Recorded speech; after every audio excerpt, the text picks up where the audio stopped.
up? It's your girl Bondy Blue. So let's go ahead.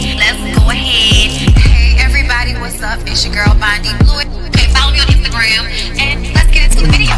Right. Hey, everybody.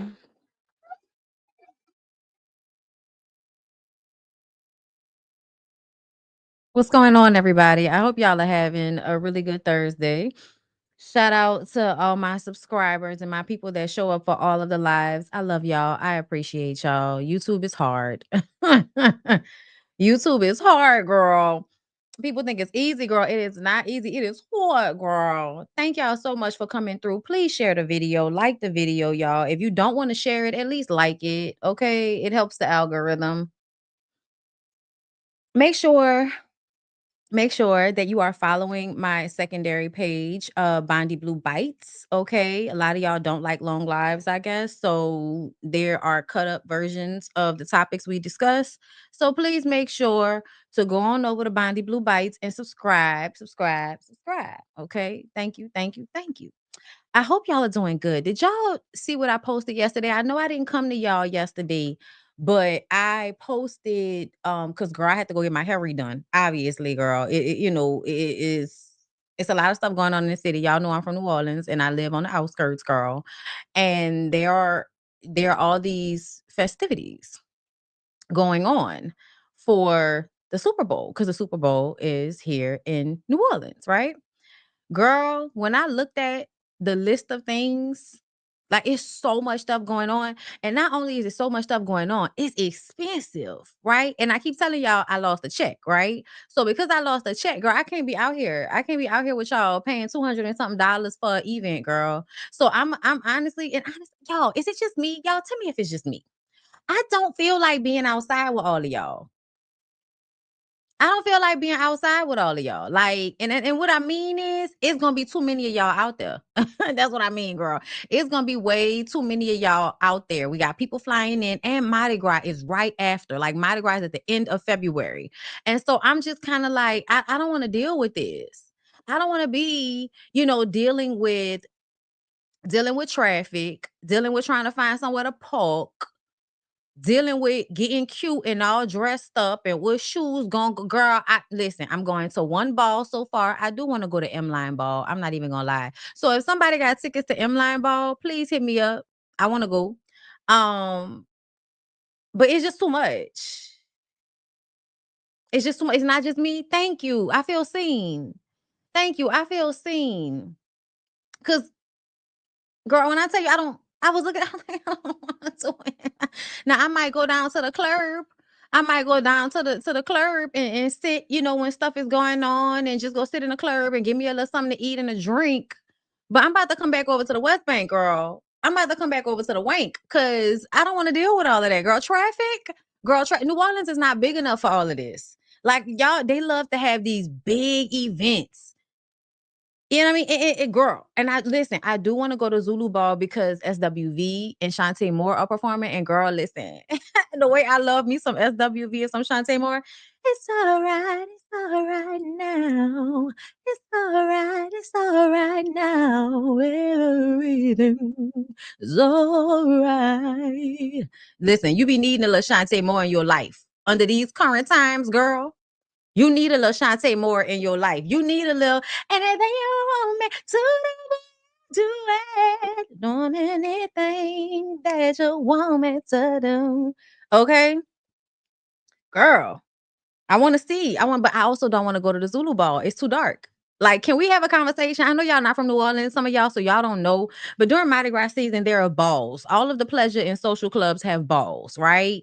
And it's an opportunity for you to dress up, get you a nice little dress, girl, get you some heel. You know what I'm saying? You know what I'm saying? Zhush. Okay, you zhush. You zhush, you get real cute, and you go out there and you let these hoes know. You pop out and show me. You know what I'm saying? That's what goes on during Zulu. I mean, during, the balls and stuff, right?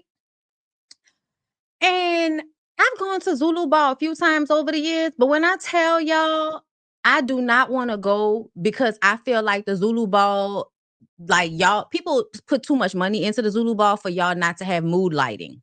So what I mean is they'll have the Zulu Ball down to the convention center. And everybody is usually out in the corridor, like in the area that's not the actual ballroom. Do you know why? Because that's the only area with lights. Apparently, inside the actual like area where they are having the ball, they don't have any lighting. All they have is the lights around the stage, but there isn't a lot of lighting. So you literally are in there in the fucking dark. And I was just like, why are we signing up for this? Like, y'all, I need y'all to understand it's $1,000 a table, 200 and something dollars per ticket. Why the aren't there any like mood lighting? Like there needs to be lighting. We need to be able to see each other. I can't have a good time if I'm here and I can't make nobody face out in the crowd, girl. It's too much. No, for real. And fights always, a fight will break out. You know what I'm saying? By the time you get to the end of the night, we drunk. Who came to the table and ate and drank everything ain't bring nothing. You was supposed to bring something. You was supposed to bring something to add to the table because that's how it goes. Somebody buy a table, they sell tickets. Everybody that buy a ticket is supposed to bring something. Or the person, who is orchestrating, who has the table, they supposed to make sure there's alcohol and food. But some people don't even be having alcohol and food, so you can't just buy a ticket from anybody. They spent all the money on the artist. That girl, that must be what it is because I'm like, where is the lighting? Why am I getting this cute and y'all can't see it unless I'm out in the corridor? Why do I have to be out in the corridor for people to see my outfit? Like, that's why I don't like going to Zulu. Y'all need to do better with that. Like, what is that about? But I do want to go to the M-Line ball. Okay, because I ain't never been to that one. And I don't really be, because I really could be, but I don't really like. I don't like y'all large crowds, too many niggas. It's too much. Like I'm one of them people that just don't. I'll be out there, but I'm out there for an hour and a half. I'm going home.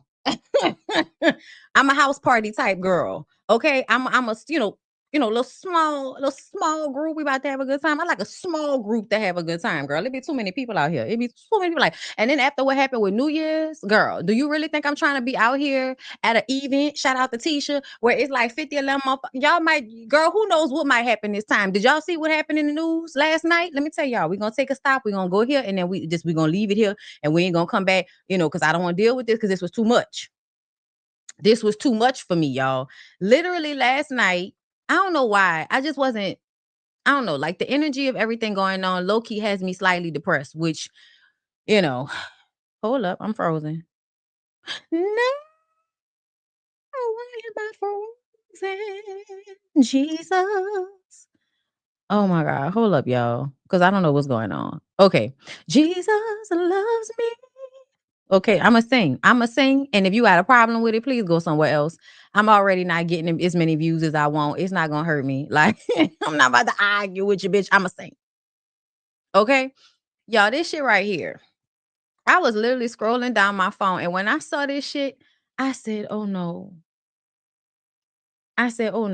Like, this was kind of like the thing that kind of made me cry. Like, there aren't a lot of things that happen, out in the world that I would allow to get me to that place. But because I was already kind of in that place, and you know how when you first get your hair done, it be tight. So you uncomfortable, girl. So my hair tight. I'm slightly uncomfortable. I've been low-key nauseous all day. I don't know what's going on. And, low-key, not high-key, low-key.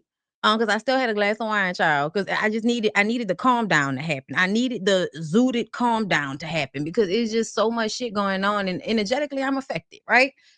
I get online and I see that American Airlines flight collided with a Black Hawk helicopter. And when I tell y'all this shit literally made me burst into tears, I had to go get Lyric from work. And when I went and got, because I told y'all my battery on my Jeep went out, so I got to get a new battery. But until then, child, we have two cars for a reason, okay? So I dropped him off, to work. I go pick him up. And I was literally like tears rolling down my face as I'm picking him up from work. And he like, what's wrong, babe? Like, he thinking it's something personal. And I'm like, that was just too much for me. Like, that was literally just too much to me. I was just crying. I was crying because I was just like, I don't know. I feel like I didn't feel better until I laid down, went to sleep, and then woke back up this morning. And I was like, okay, I don't feel as like doom and gloom. Okay. It might be time for a lift. Y'all don't know what that means. Don't worry about it. But it might be, girl, this shit really fucked my head up, right? And I automatically thought shit like this never happens for real, for real. This must be a product of y'all firing somebody. That's instantly what I thought in my mind. Fast forward to this morning, we find out a couple of things. First of all, unfortunately and terribly, we find out that the U.S. figure skating team has confirmed that several of its members were on board the American Airlines plane that crashed into an Army plane in Washington, D.C. last night. At least 18 bodies have been recovered from the Potomac River so far. That was 5 hours ago. It's been 27 bodies, I believe, since then. And it was 60 people all together, right? 27 bodies, yes. So, this. While y'all's, stupid ass president is on the news telling everybody that, oh, this shouldn't have happened. It must have been a DEI hire. I want everybody to remember. And then there's some comments somewhere, y'all. Van Lane, hold up. Where's Van's page? Let me go to Van's page because he's saying it here, but I need the list, girl. I need the list. Van.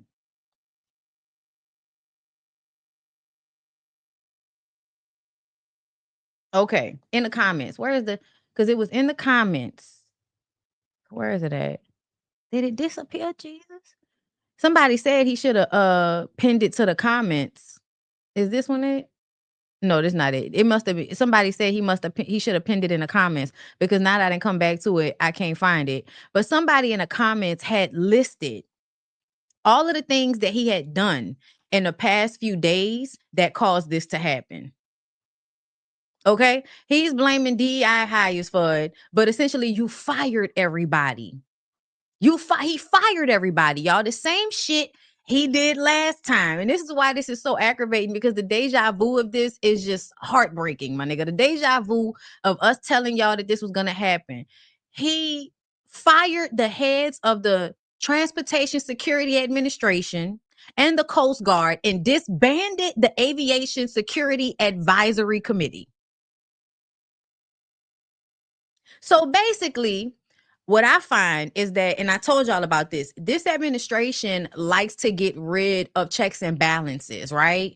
Anything that would make them have to be like anything they're doing has to be held up to scrutiny, right? There are a whole bunch of agencies in the government that are there to protect the public from corporations cutting corners allowing a whole bunch of people to die. Because historically, these things have happened over and over again throughout, our years here in this country. They have repeatedly had companies cut corners, and because of that, a large amount of people, or people period, will die because of that. So they put all of these regulations in place. They put these agencies in place for that.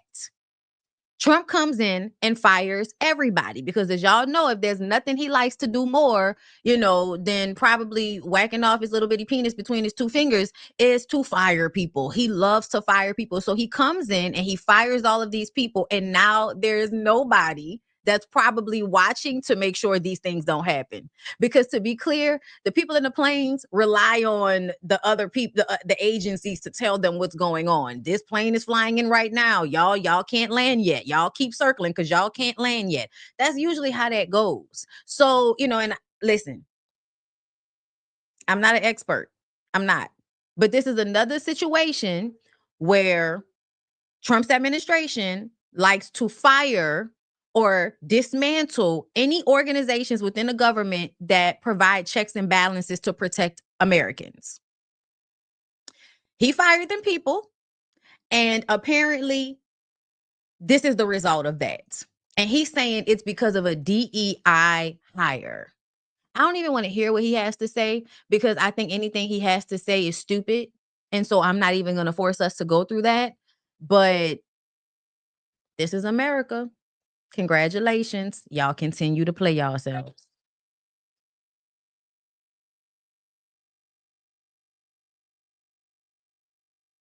$60 passengers. And they still looking for half of them. This is literally, it's called air traffic control. Thank you. And if you don't have air traffic control, you have chaos. Like, I feel like this is on purpose. Like, y'all cannot possibly think this isn't on purpose. Like, to me, the dismantling of everything, you're trying to destroy the country. Like, you're trying to destroy the country because you're going to turn America into, one of those third world countries that you call a shithole. And this is going to become that. And then they're going to be able to, like, do some of the same fucked up things they do in other countries here. And this country is already, labor laws, the way y'all mess over people at jobs and shit, how much people have to work in order to live, how the minimum wage job does not even pay for a 1-bedroom apartment in any city in the goddamn country. Okay. But when I tell y'all, this is literally one of the most, and that's the thing, y'all. And I love this for us, like the idea that we feel like the 92% of us that didn't sign up for this shit should not, have any qualms. But that it's somebody that was in that 92% that was probably on that fucking plane or worked on the plane. Like, no matter what, the people that did not want this, will still end up being harmed in this shit show. And it's so funny because, I feel like the argument is still dumb. Like, the argument is still so dumb. Like, oh, damn Republicans, man, y'all are trying to turn us into and I'm using third world country in quotation marks because I feel like there's low-key some like racist shit that y'all come up with to make it seem like y'all country is better when really y'all just barely are feeding everybody in your country. Child, they got countries where there is no homelessness. Like, there are literally countries or places where there's no homelessness. Americans don't know that. Americans think because they travel and go to like Caribbean countries where, other American, governments or other, white governments get involved and steal from them people and create resorts. And so now the people that actually live there live in squalor, on the side of the road working and all of that. So you suppose that they dealing with the same type of poverty that we deal with here in America, but no, not really. Not really. So I feel like I don't even think there are homeless people in Jamaica, if you being real. I feel like everybody in Jamaica got somewhere to go. They might be on the side of the road sleep, but when the light, lights go down, it's dark outside. Oh, they got somewhere to go. They got somewhere to go. It's terrible, y'all. It's terrible. This is girl. Exactly. DEI doesn't mean black. White women mainly. Veterans preference in hiring, laid off government employees, laid off factory workers, and then workers that have visas to work but no Social Security. No, like,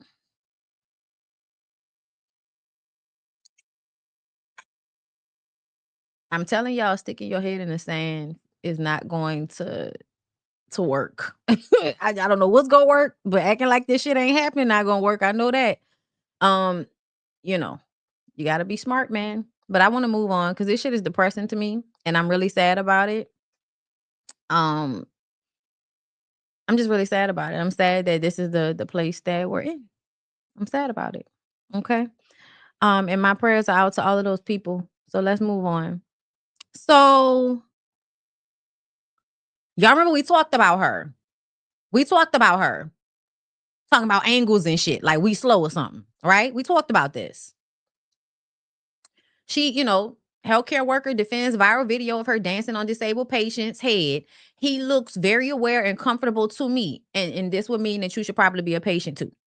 This would mean that you ain't firing on all cylinders either, bitch. That's what this would mean. So, to me, you are dealing with here, okay? These are both men, right? A lot of the times disabled or, I don't because I'm gonna just say disabled, right? I'm gonna just say disabled because you don't know what the disablement might be that covers a variety of things. Disabled men are still men. And a lot of them have the minds of teenagers. That's what these men probably have the minds of teenagers or children. They're still sexually attracted to women. So when you decide you want to do shit like this to them, they're gonna let you do it because essentially they probably never had a bitch put pussy on their forehead. Like neither one of these people have probably ever had a bitch put pussy on their forehead, and that's enjoyable for most people to have pussy put on their forehead. So I imagine these very childlike disabled people would not have a problem with this because guess what they are, bitch? Childlike disabled people. Hello. They can't make decisions for themselves. That's why you're supposed to make the right decision for them, because you are taking care of them. You should know that this is inappropriate. What are y'all, how y'all hiring these people? So she thought this was cool. She made excuses. Child, they just snatched her wig off. They didn't snatch the wig off because you can't go to jail with them wigs on. That's another thing. You can't go into the jail with them wigs on, girl. They look like they barely kept her scalp on when they snatched the wig off her head. Child, she had this wig on. She had all her makeup on, and people came and got her. Now she ain't got no wig. Look at her. Look at her. They probably cut the wig off right before they fingerprinted her. This is a travesty. A travesty. Let me read to y'all. 19-year-old Lucretia. Why is her name Lucretia, Jesus? Lucretia Girl, I'm not about to do all that. Lucretia. Okay, Lucretia thought she chased clout by posting videos of herself provocatively dancing over two disabled men. But instead of likes and shares, she earned herself a felony charge. As the saying goes, play stupid games, win stupid prizes.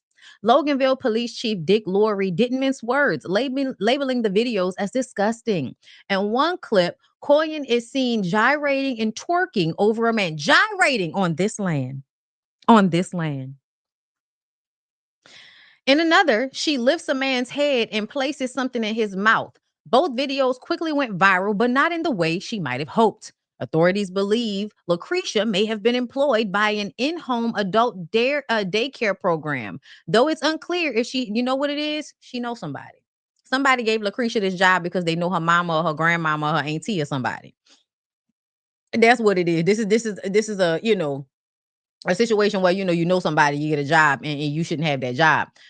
Following a warrant, detectives arrested her at Loganville residence. Currently, she's facing one felony count of exploiting a disabled person with the potential for additional charges as the investigation continues. Child, when y'all don't know what y'all doing is a felony and not a misdemeanor. The victims, and look, she don't look like she can afford no lawyer. The victims are, and she's smiling. The victims are reported to be safe and are now with their families and caretakers. This incident serves as a stark reminder that seeking internet fame through disrespectful actions can lead to real world consequences. Hello, fuck out, fuck around, find out.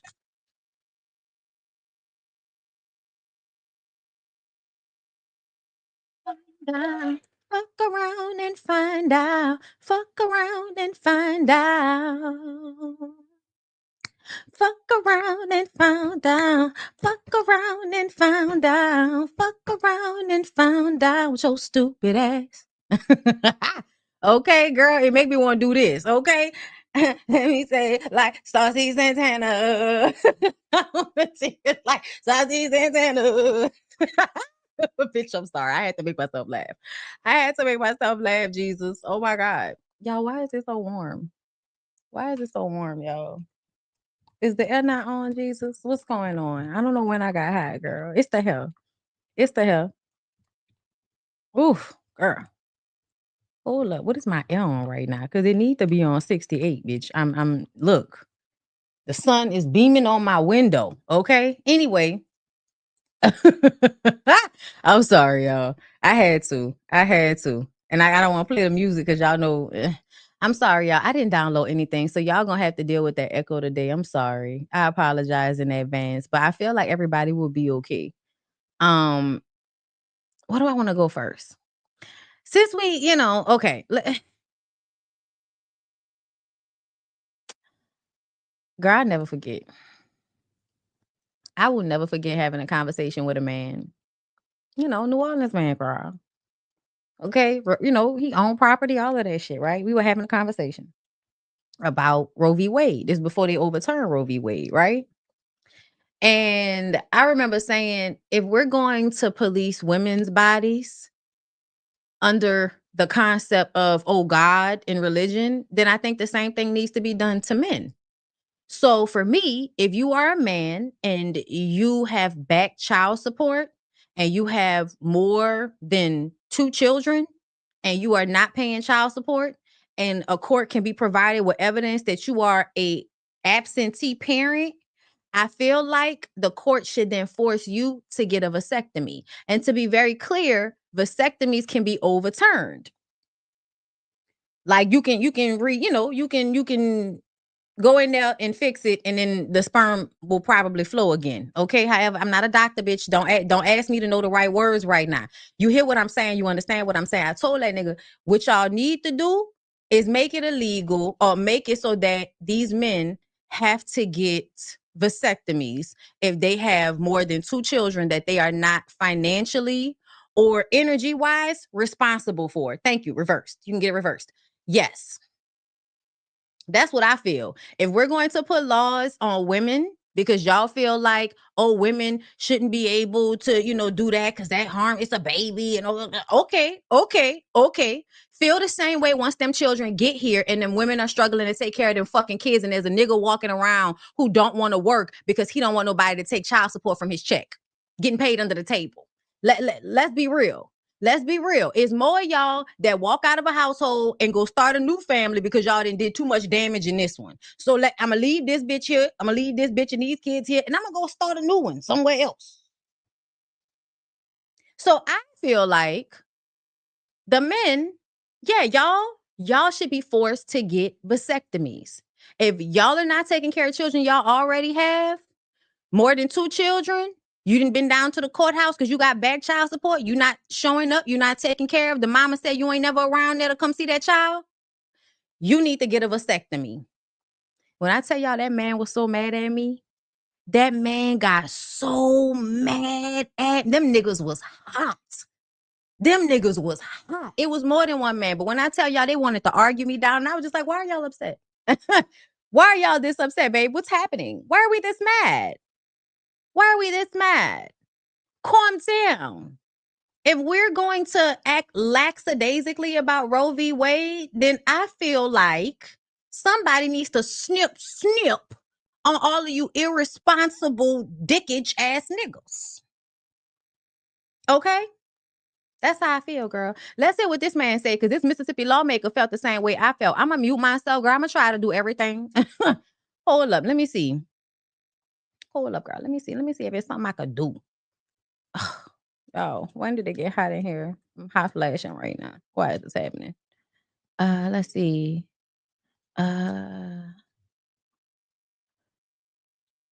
Okay. What am I gonna do? Let's do that. Let's see if that helps. We'll see if it helps, Charlie. I doubt it will. Voicemails, Instagram messages, Facebook messages.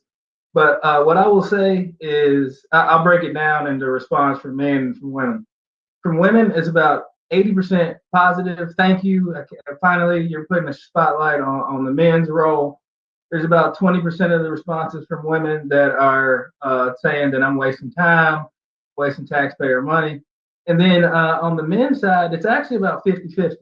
About 50% are like, oh, thanks for pointing this out. I've got daughters, and it's always about what they can do and what they can't do. So thank you for spreading the spotlight on this. And the 50% of men that are not for it are upset. They are mad. And it's, I guess it's the times we live in now, because since you can just type something and hit send, but like I'm getting some of the most vile things that are people can imagine that send to me. But it's actually it's kind of funny also in a sense. I've gotten some crazy messages from men, and then the next day they'll apologize because they hadn't read it or hadn't looked into it, and they're like, "Oh, I agree with what you're doing. I thought that you were really trying to restrict what men can do, what men can't do, but no, you're shedding the spotlight on how everything's about what the woman can or can't do." So let's read.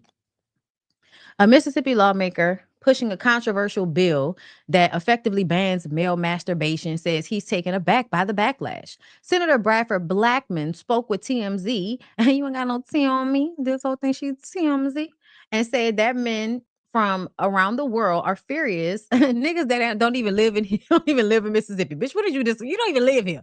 Furious over his proposed ban, bombarding him with vile messages, some of which included threats to his life. While Blackman insists the bill is genuine, he admits he's not entirely serious about it. His main goal is to spark a conversation about the double standards between men and women regarding reproductive health. According to the news outlet, the bill, which is named Contraception Begins at Erection Act, aims to prevent men from spreading their seed unless they plan to conceive, effectively outlawing masturbation. Blackman introduced the bill to highlight the strict regulations women face concerning reproductive health. Okay.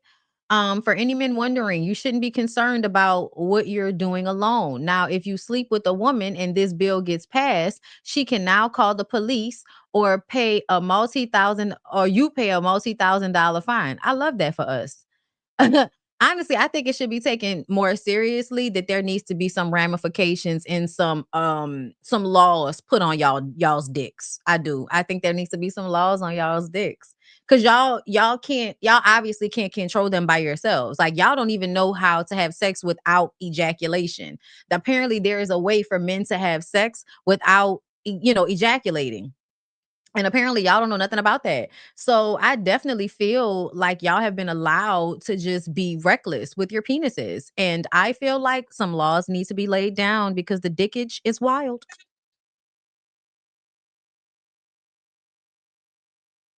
I need to learn how to shake my tits like Sauce Santana.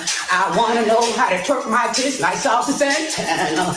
I'm talking twerking tits like Sauce Santana. Okay? Listen, it's a celebration, bitches.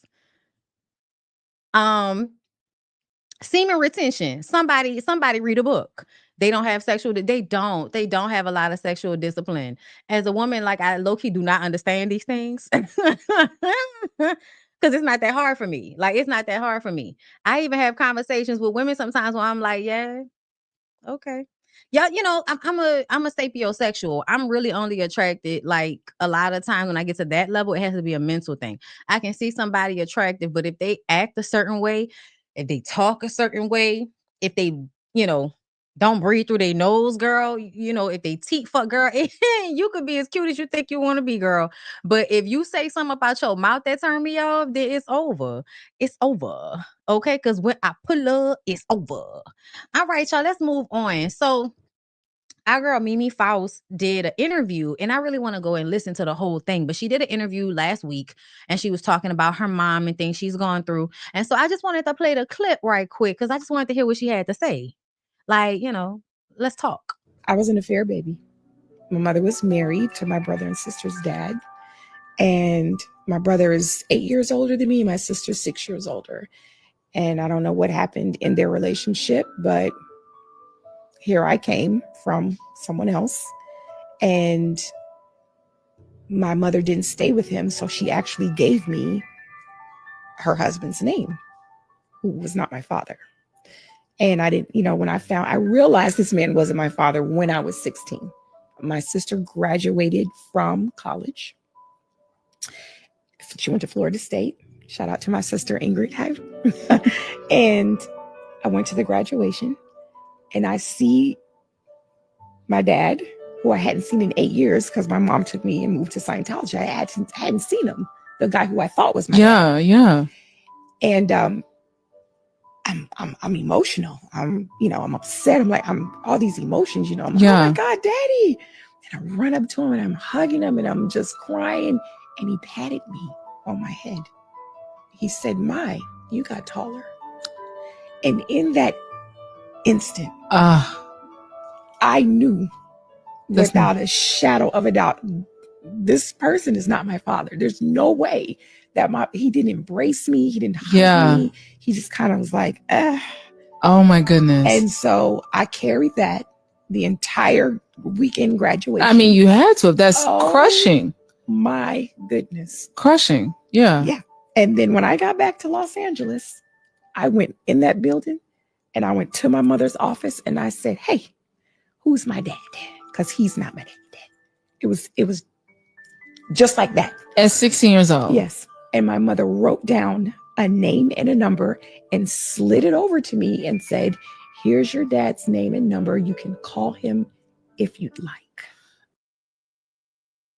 Oh, girl. I just want to say that overall, what we have come to understand is that Mimi has done exceptionally well as a woman with that lady as her mama. If y'all don't know the history, and that's why I said I wanted to go and watch the whole thing, but y'all know, and we've talked about this before, that Mimi's mom was in Scientology. And when Mimi was like 13 years old, her mom decided to join Scientology and was just like, bringing the kids with her, and her daughter, Mimi was like, I don't like this. And so she basically was like, okay, well, you need to leave and go find something else to do. So, Mimi was out there in the world by herself at a very young age because her mama wanted to be a part of a cult that said, if your daughter isn't willing to work like a slave, because that's what they did to the kids. In Scientology, they worked in kids like slaves. Please be clear. It's about labor. It's about labor. It's about free labor. Scientology seems to, very much so promote the idea that y'all, send y'all kids over here and then we gonna send them to some damn camp where they gonna work like they slaves or something like that. And, we indoctrinate them into the religion, and then they'll grow up in this church and put their kids through that. Mimi said, no, not me, at a very young age. And so Mimi was out here. So I'm sure Mimi has so many more stories to tell about her life, but just that alone, yeah, fuck that lady mama. That's how I feel. Like, I really, every time I hear something else about Mimi's mama, I get even more upset because I detest women that are so thirsty and seeking of something that they can't see what's right in front of their face. Like your kids. All right, girl. We're gonna check out the rest of that later. Shout out to Mimi. Let's move on. More Love and Hip Hop, right? Love and Hip Hop. We're in the vein of Love and Hip Hop. Girl. If you're not bald. Yes, we are happily married. Yes. Okay, so let me tell y'all. Oftentimes when I'm scrolling, I don't know what I'm looking at first, and I will automatically have a feeling before I even know what I'm looking at. I had my phone up in a car, and I remember going to Instagram because I was trying to see if Mel had gone live yesterday. Mel was supposed to go live at 11:30 yesterday, and so I'm like, in a car going to Instagram to see if she had went live yet, so I could hear what she was saying. And we're gonna get to that, next, y'all.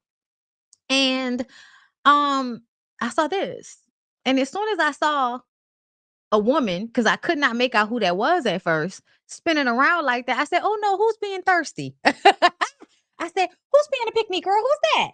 And come to find out, it's your friend Big Face Amy. Girl, they both have rings. Yes, we are happily married. They got happily married, y'all. Known each other for 5 minutes. They married, and now they're happily married, and they both have rings. And it's cold. And it's cold. Very cold. And where's your jacket? Oh, you Miss Howard. And it's cold. And it's cold. Why don't you have your jacket on? Why don't you have your jacket on? Why don't you have your jacket on, ma'am? See, that's the type of shit we be talking about. Bitches that don't have common sense. Because why are you standing up there like, I have a coat. I'm holding it. I'm cold. But instead of putting my coat on so I can be warm, I'm going to cozy up to him so that I can act like, oh, he's warming me up. Shh. It's giving. Something's wrong with Amy. Something's wrong with Amy. Yeah, she was on YouTube in her previous relationship with Mozzie. Mozzie looks like allegedly, I ain't saying he do it. I said he looked like a drug addict. Mozzie looks like a drug addict. I seen Mozzie on some clip somewhere on a podcast. I saw him somewhere. And I was like, girl, you just keep going from worse to worse, huh? Because this nigga not a bum. You think it's better than Mozzie, who was like low-key a bum. Because he was selling merch outside the gas station because, you put him out and you don't want to stay with him because he keep cheating on you and got outside kids and, don't really have the same work ethic as you, but you've been dragging him along with you. Child, we first met Amy on Ladies That List. I think it was Ladies That List because Amy, and Mozzie bought a house together. Girl, Amy bought a house. Mozzie was just there. Child, y'all love having these niggas behind y'all at the cash register. But now she ain't got to have a man behind her at the cash register because Dwight Howard pays for everything. And listen, I really do believe she is getting the sweet side of him, but she hasn't known him for long. So let's just see how it all plays out. But see the way she just, spun around, girl. Oh, he married me, girl. He married me, girl. It's giving plot. It's giving plot. Once again, bitch, it's giving plot. Is it giving a plot? And I don't believe it. Okay, let me see what the comments say. This is not our business, y'all. Let them be happy. The pick me in this video is high, but at least he is claiming her publicly and she's getting to the bag. She probably ain't getting to no damn bag. Her own bag, but not his. She's so happy she got picked. Girl, she told her. She was like, she was trying to get picked, girl. She was trying to get picked. This is a beautiful example of women accepting by men. I hope, girl, this is not about women accepting by men. That assaults people. He assaults people. Oh my God, when y'all make it about shit that it's not really about. Somebody said Royce was about to choreograph an interview right now for this shit. And I'm like, and if she does, I think if y'all can get out there and promote this, whatever this is, this image cleaning that he's trying to do, because that's why he with you, right? So that he can make it seem like he's not as gay as they thought he was, girl. Whatever's going on, this is the image cleaning that's going on with Amy's goofy ass, okay? And so I feel like if he can be online showcasing Amy in order to clean his image, Royce can be online somewhere saying, that is not the truth. That nigga still ain't shit. It's a lie. I feel like, yeah, that's the balance we need. Okay, we need a balance. If he's gonna be up here lying, let Royce be up here telling the truth. Yes, Lord. Let's move on. Lil Yachty. Heard. I saw a little clip of it. One of your exes was on the show. And he was on the show talking about your bad relationship.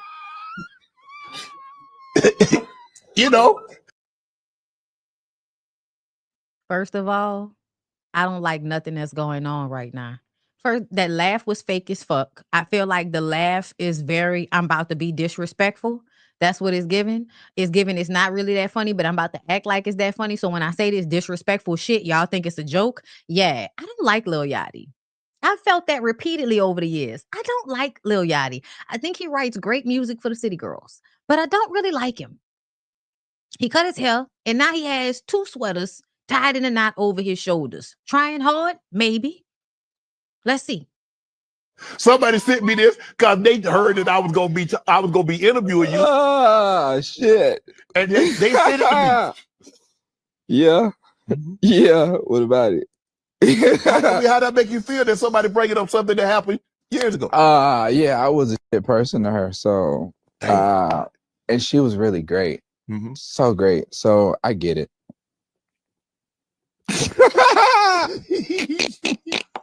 She was a great person though, man. But did she make a song about y'all when y'all were dating? I don't know. You do know. I don't know, bro. I don't know. You ever met her family? Have I met her family? Yeah. Of course. I know, yeah. Where's this going? She got some sister, don't she? Okay. We're gonna leave it. Yeah, let's just move on. You wish she hadn't had that conversation? She could have kept No, that. of course not. Of course not. That's the first time she ever spoke on us ever, publicly. And I honestly think she was pretty respectful. I don't think that she didn't cheat on me. I know what you're talking about, but I brought it upon myself. It's not, she ain't tell no lies. Did you apologize? The music is a little bit more dramatic. Yeah. It's not as deep. That's another reason why women think I'm such a bad person. Because the music is so dramatic that it makes it seem as if I was just like, who's a good person? So the music was dramatic. The music made it seem as if you were just an ain't shit ass nigga, but literally at the beginning of this clip, after you were finished doing your Dr. Evil laugh. Yeah, I treated her like shit. She was a good person. I treated her like I was an asshole. He literally said I was a shit person to her, and then turns around and says that the music over exaggerated how much of an ain't shit person he was. No one's coming to brain right now, but just like I'm a shit person. Did I apologize? Yeah, maybe. I think so. Maybe. I think so. But our relationship is such a long span. Right. Since like high school. So like it's long and blurry. YOLO, bro. Shouts out to her. Tons of love. And I respect her. Right. And the story goes like this. I was in college. I met him in high school though. By the time I got to college, we started dating a little bit or whatever. And I felt like his career was like taking off and he had all these things and I didn't know what to do, like, or what I could give him because I was just a broke college student. And so I thought, well, he likes music. You can give him energy, coochie, and being next to a pretty woman always elevates a man's image. So just at base, because I know a lot of people like to act like, oh, you know, women have to have so much going on in order for them to be of benefit to men. That is not true. That is not true. And men know that's not true. They just lie to women about it because they want women to always be, you know, it's a Jedi mind trick. Most of the time, men are trying to like bullshit you into doing more than they know that you should really be doing for them. Like they know this, but they're going to try to bullshit you. You have a coochie. You are pretty. You make him look less ugly. That's 3 things you was doing for him, even with you just being a broke college student. What else was you supposed to give him? Because to be very clear, when these men elevate out of college and they have these careers, they don't go reach for women that are their equals in careerdom. They don't go and reach for the woman that got the same money or got just as much shit going on as them because that makes them feel inadequate that somebody is not waiting on them hand and foot. So they are going to want the girl that don't have shit else going on. So don't ever make yourself feel like, oh, I don't have nothing to offer him. Girl, coochie. And everybody likes to act like, oh, coochie is no. It's only like that because all of the women have been convinced like to be loose with the cooch. Because a lot of the women have been convinced not to have standards and to do any and everything for a man's validation or for a man to want them. Their whole personality, everything they do is about a nigga wanting them. Because that's the way they think. They have no idea that at base level, broke college student, you still bringing more to the table than this nigga wants to admit to you.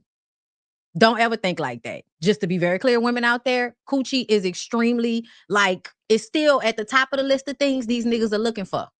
And if more women were choosy, they would have to do more to get the cat. But because there are so many women out here that will freely give cat to any old ugly face ass nigga, they feel, you know, it basically devalues the market price of coochie. Okay, because so many women are available to a whole bunch of ain't shit ass niggas, the stock value of coochie has plummeted. But in real life, it is still very valuable and on the forefront of most niggas' minds. Just saying. I like music. Let me make him a song.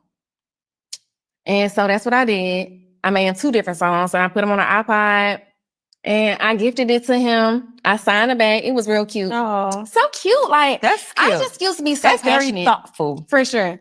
And he told me he did not want to listen to it because he didn't want to shit on. He said, I don't want to join you. So I'm not listening to that shit. Mm-hmm. I just heard.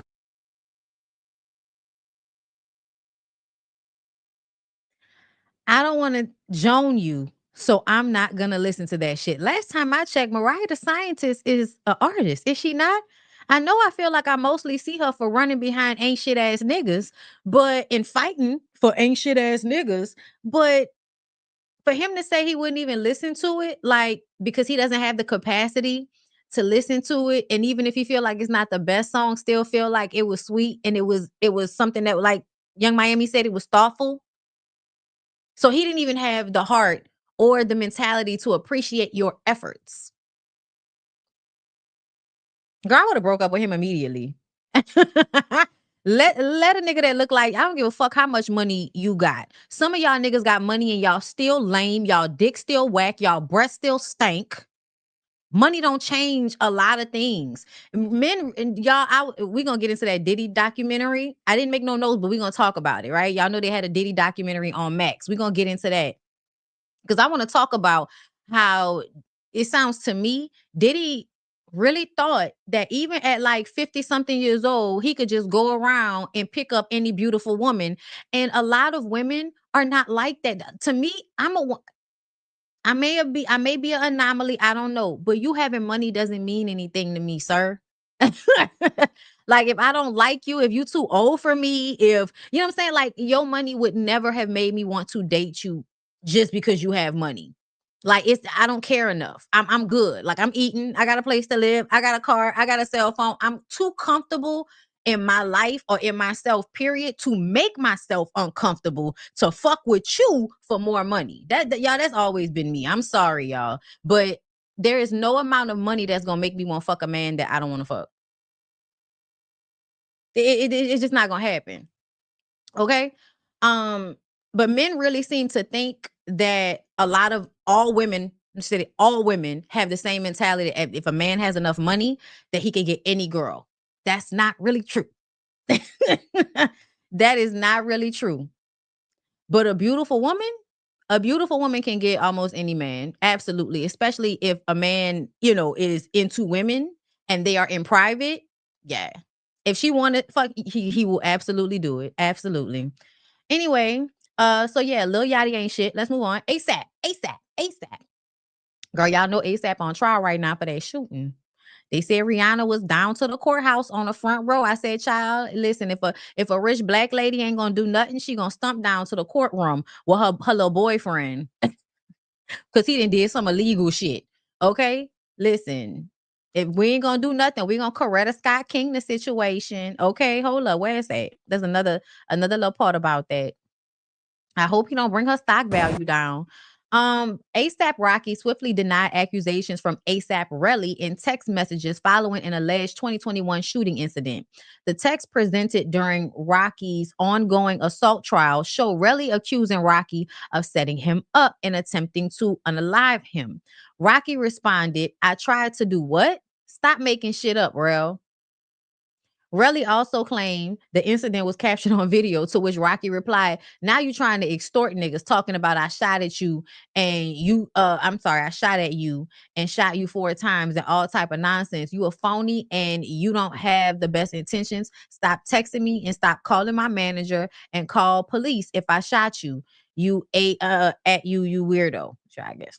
The trial centers around a November 2021 incident in Hollywood where Rocky allegedly fired a gun twice at his former friend ASAP Relly following an argument. If convicted on 2 felony counts of assault with a semi-automatic firearm, Rocky could face up to 24 years in prison.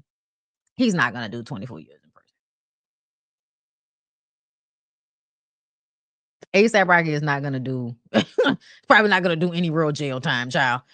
But what I will say about this is that the text sound like you was trying to set me up. And so I'm going to deny whatever you say in these text messages. And then when you tell me there's video, I'm going to deny that shit too, because you're not about to get me caught up. So those text messages really just prove to me that ASAP is too smart to get caught up via text. And a lot of you niggas, y'all not smart. Y'all be out here online, just talking. I think he's going to get off on this, to be honest. I think ASAP is going to get off on this. And I think the reason why he's going to get off is, a number of factors. But one of the factors I definitely think is Rihanna. I think Rihanna will definitely be a helpful factor. That's why she's sitting behind him. Because at the end of the day, if anybody in that jury pool likes Rihanna, they're going to be softer on ASAP Rocky because she's sitting right behind him. Okay. And I think he did it. I think he definitely like shot at somebody. I do. Cause like, you're a street nigga. Why not? Like, what do you mean? Like, why not? But smart enough to not get caught up via text. Okay. So good for him. Let's move on. We'll keep our eye on ASAP Rocky. They're in court. We'll see how it all plays out, girl. Let's move on to Akbar V.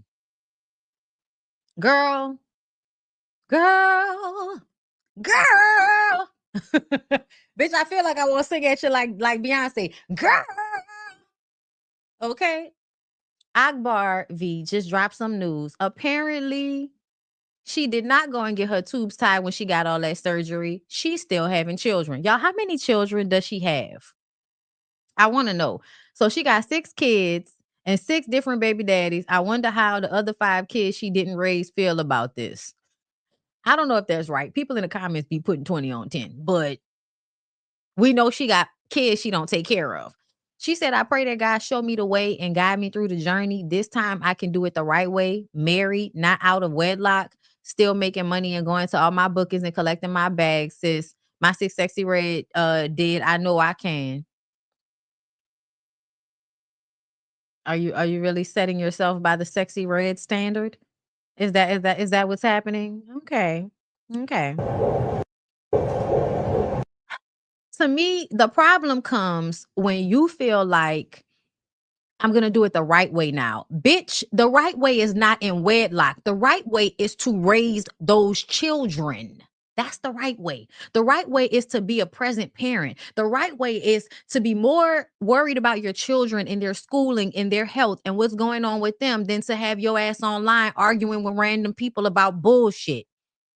Getting rolled up out on the pavement because you on fight holes all the time. Like, the right way was to be more interested in taking care of the children you already have before you decided to go and lay up with some nigga that's probably gonna leave you and have another one.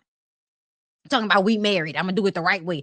That's, oh my God. Oh my. And that's what I be talking about. Y'all mentality of thinking that marriage is supposed to fix everything. Girl, what the fuck is marriage supposed to fix if you still have an ignorant, selfish, fucked up mentality? How is being married supposed to help you be a better parent? Can somebody tell me? Because I have definitely seen two ain't shit people get married and be ain't shit together. Y'all will eventually break up, probably won't even go through the trouble of getting a divorce, but y'all won't be in the same household, and where that fucking baby gonna be at? Either with that nigga or his side of the family, because you done exhausted your side of the family. You done exhausted your side of the family, girl. Your side of the family can't help because you done exhausted them people resources. But keep getting online telling people that if only they was married, everything would be perfect and everything would work out so much better. If only I was married. Girl, your mentality has a lot to do with why you ain't doing shit right. Having all of these motherfucking children and you ain't taking care of ones you already got. Them kids probably can't stand your ass. Them kids probably somewhere either too tired and hurt to give a fuck about what you got going on or pissed off because you online acting like they was all made the wrong way. Oh, girl.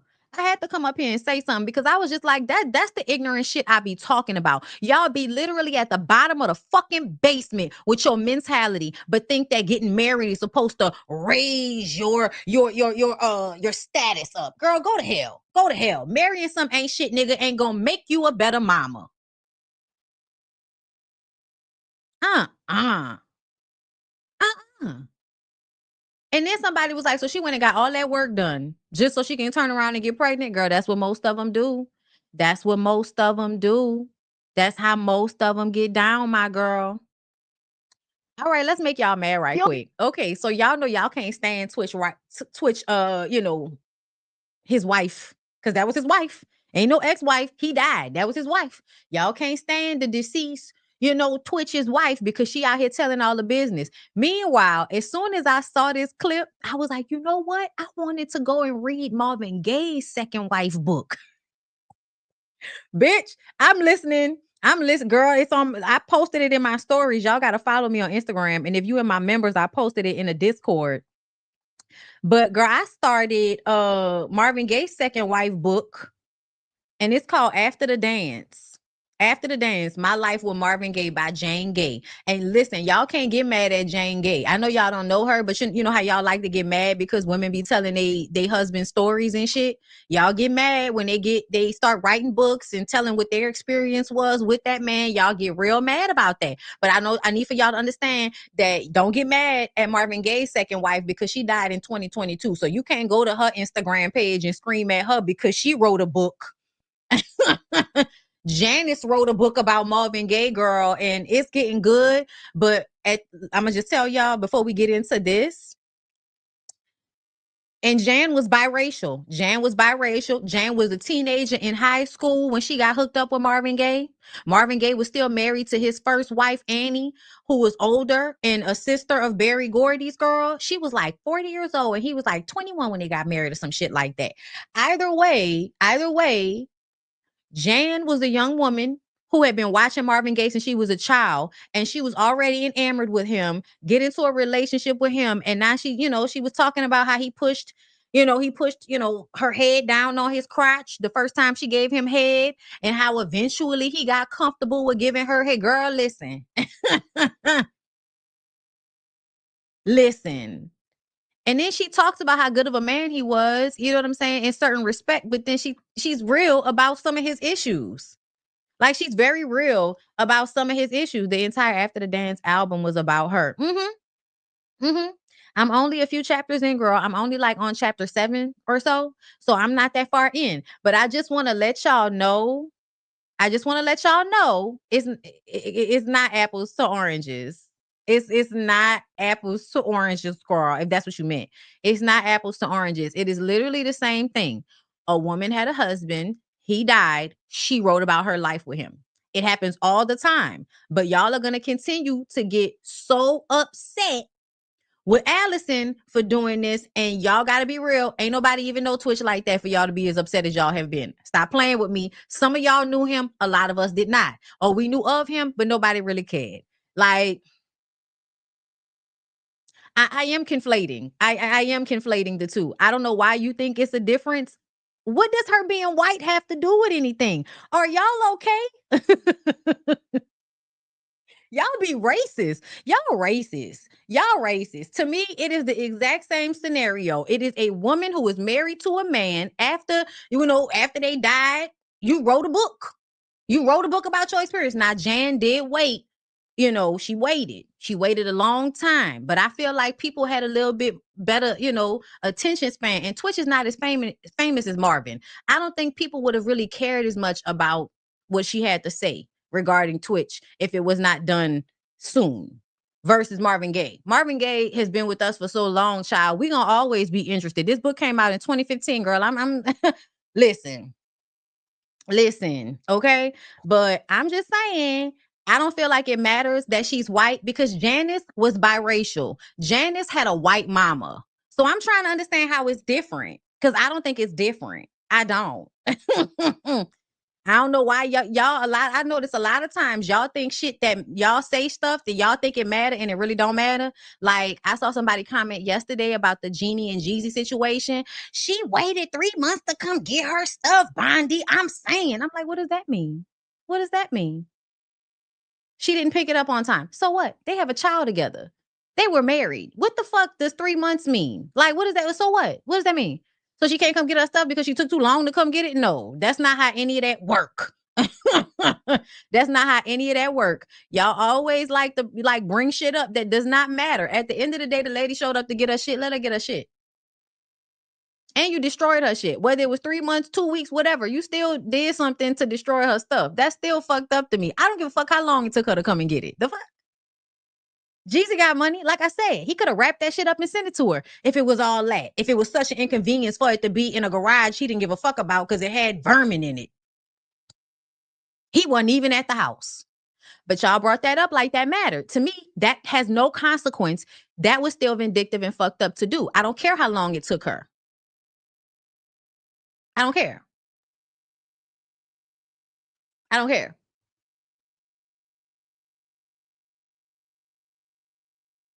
I don't care. Y'all are weird. And in this situation, this lady white, y'all think that's supposed to matter. I don't think it does. The only reason I'm so willing to share this story is he actually shared this story on the Ellen show. And I was devastated that he was willing to share this on TV. Oh my goodness. Okay. So after So You Think You Can Dance, our all-star season, our first season which was season 7.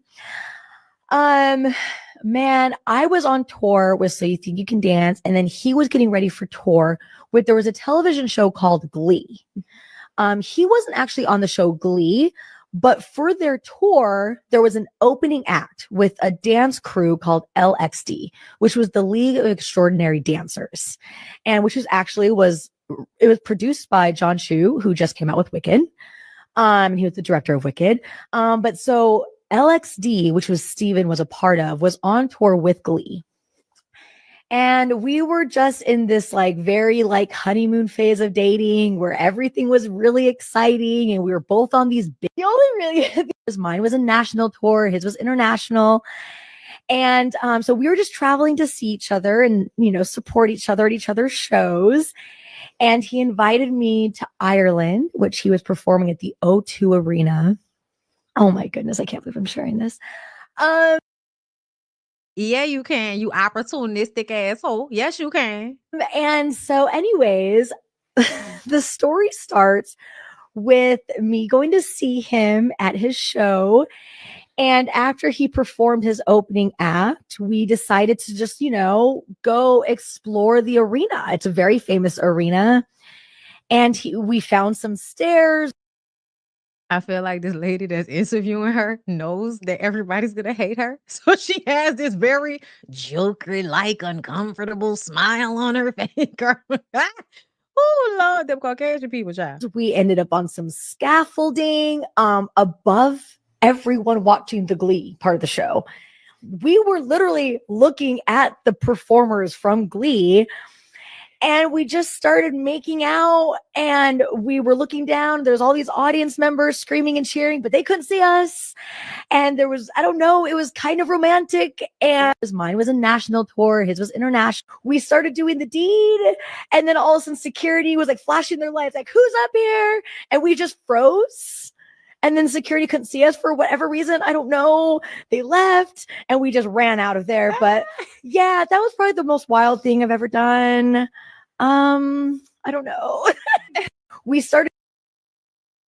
So apparently in the interview, it was asked, what was the, I guess the freakiest thing or the wildest thing you'd ever done.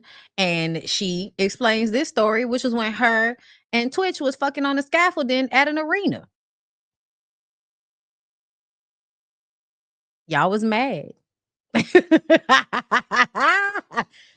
are we still listening to this girl? Some white people in here. She has to use his name to be able to sell the book. Some things are meant to be kept private, but she does not know what that means. Exposing his journal entries, disgusting. Now, mind you, we're not even talking about that right now, but they still mad about it, girl.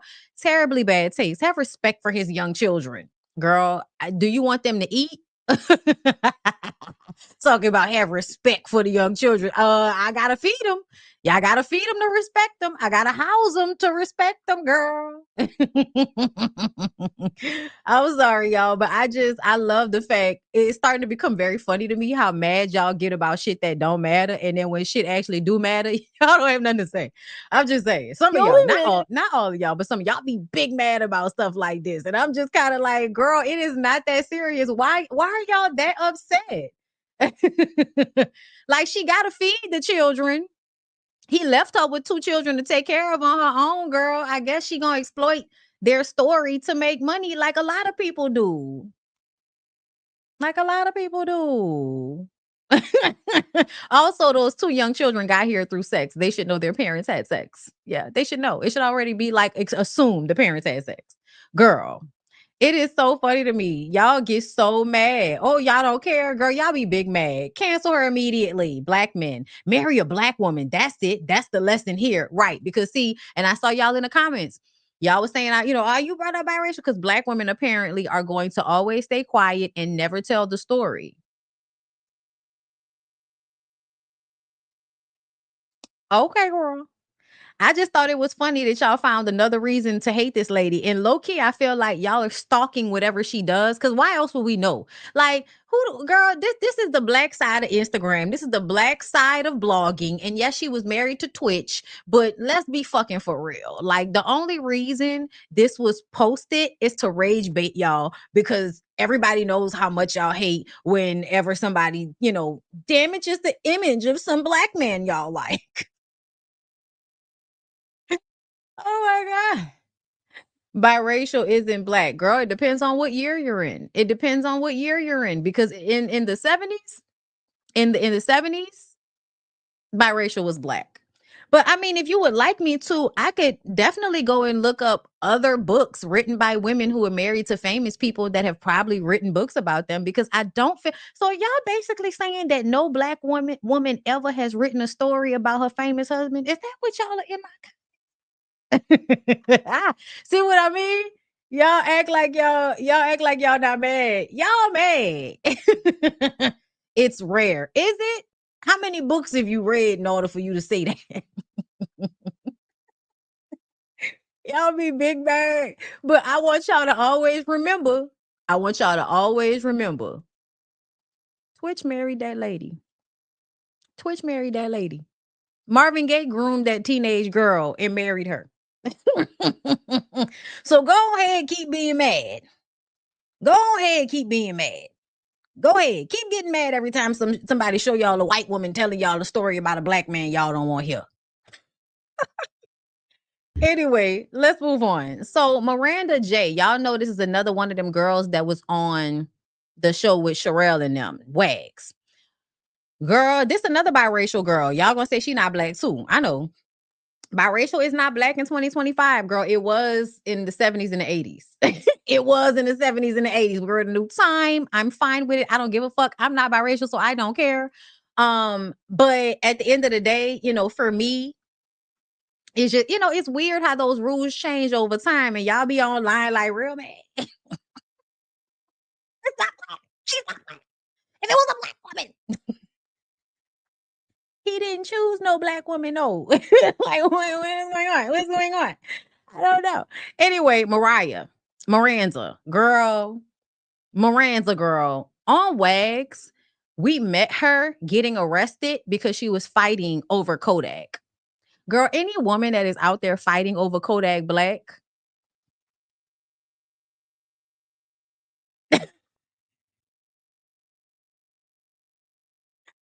no, I can't. No, I can't, because I'm not. Like, what do you mean I can pass for biracial? What kind of stupid ass shit?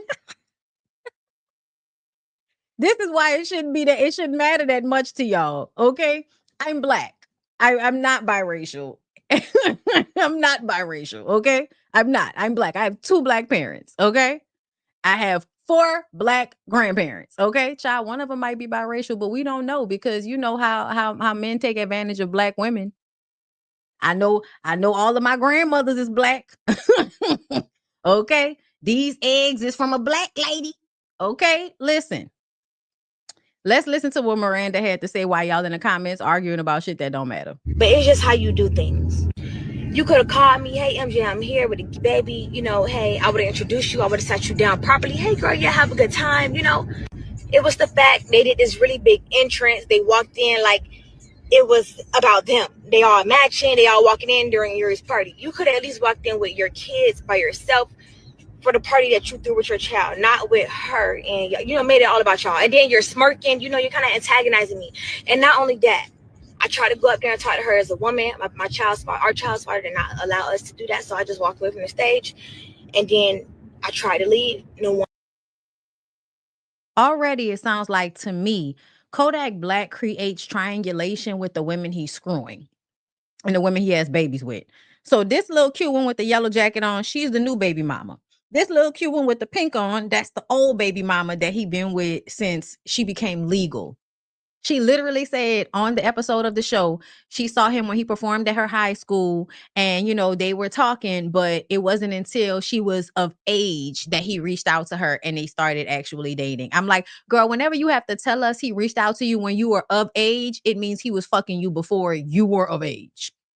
And you just don't want us to know, because you don't want him to get in trouble. But to me, I feel like, and this is why I tell y'all, crashing out, like, I know that's something everybody likes to do. And there are moments, right? There are moments where, you know, you got to curse somebody out. You got to get somebody together. You got to get that shit off your chest. You know what I'm saying? I understand, girl. But for me, I feel like if you know that this man is showing up to y'all kids' party with his other baby mama, who is his current girlfriend, they have on matching outfits, he's smirking, he's trying to get a response out of you because he wants to feel like you want him. He wants to feel like you're jealous over him. Even though he looks like a skid mark, you know what I'm saying? Like, y'all can stop playing with me. Kodak Black looks like shit in drawers, okay? He looks like shit in drawers. And for some reason, there are girls out there who look like y'all that are willing to fight over him. It's insane to me. But this is why you shouldn't be bothered. Like, you wouldn't be able to antagonize me showing up to the kids' party with the new bitch. I would just kind of be like, girl, did you get a plate? Y'all look cute. Y'all little matching outfits look cute. You doing all right? How's the baby? Okay, girl. All right. Because I already know he ain't shit. I already know he about to stress your ass out. I already know he about to treat you just as shitty as he treated me. So there is no reason for me to get upset or be jealous about you being in an ain't shit ass situation just like me. One allowed me to go. And I'm telling y'all, just please let me go. I know I am. I just want to leave. You know, y'all could just do y'all thing. I just don't want to be a part of it because, you know, my feelings are hurt. You know, we have 2 kids together, and it just really hurts to just see you walking with another girl on your arm at our daughter's party. Like, it's really him. Like, it's just very disrespectful. It's not disrespectful, sis. It's not disrespectful. It's not. That's life. Y'all are not together. He's with somebody else. That's life. That's how this go. That's why y'all have to stop being so emotionally invested in shit that you can't control. Stop. Stop getting mad. Take a deep breath and stop being fucking mad about that skid mark looking ass nigga who could be, girl.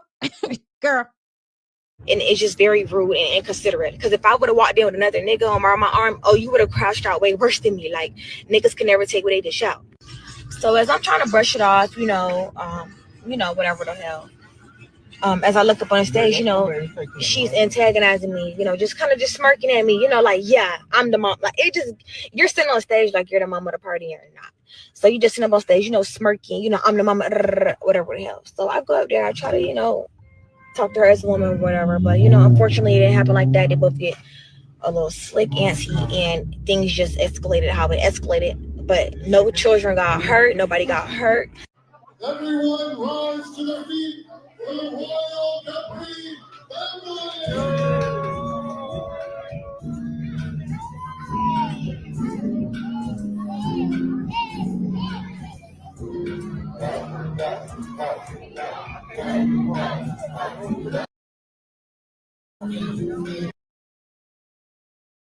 It's how you do things.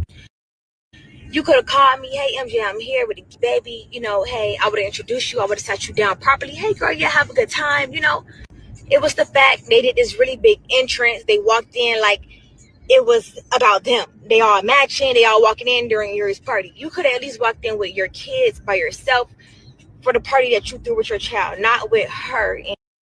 Yeah, I'm sorry. Somebody said it is disrespect. No, it's not. No, it's not. It's not disrespectful. What's disrespectful is you getting arrested for fighting over him. That's disrespectful.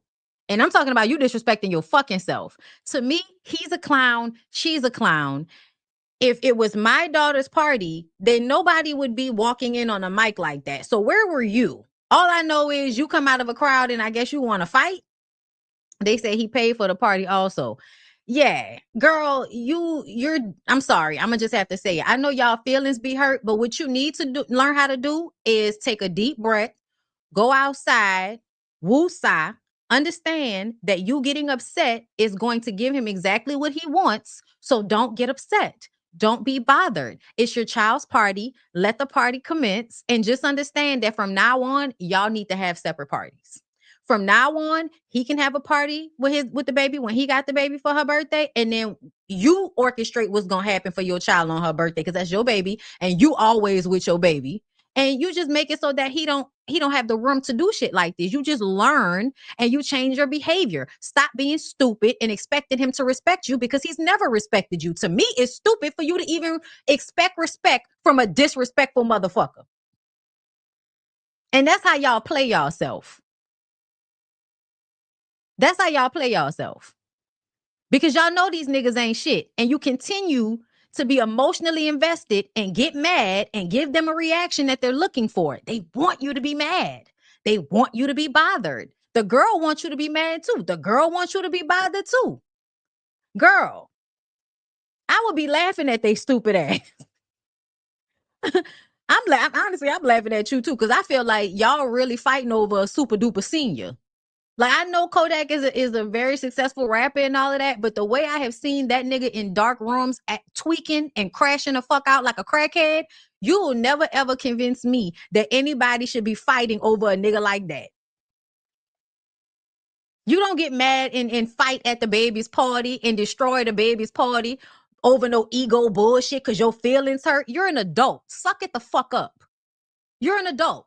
Yeah, your feelings might be hurt, but move differently thereafter. That's how you remedy your feelings being hurt. You don't remedy your feelings with acting a fucking fool at your child's birthday party and fighting this bitch that was trying to get that energy out you from the first place. To me, the nigga groomed you because why was he with you when you was straight out of high school?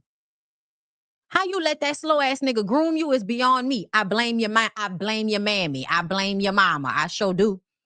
Cause a lot of them ain't shit ass mamas, they be so excited for their daughters to find some nigga with money. It don't matter if he retarded. It don't matter if he a crashing out drug addict. It don't matter. He got money. So you gonna tell your daughter to go be with a grown ass crash out slow nigga who got a little bit of money. And now as he's disrespecting you, he could have had a conversation. Why would you expect that from him? Why would you expect respect from a disrespectful nigga? Make it make sense. Make it make sense. Yeah, I seen her mama on the show.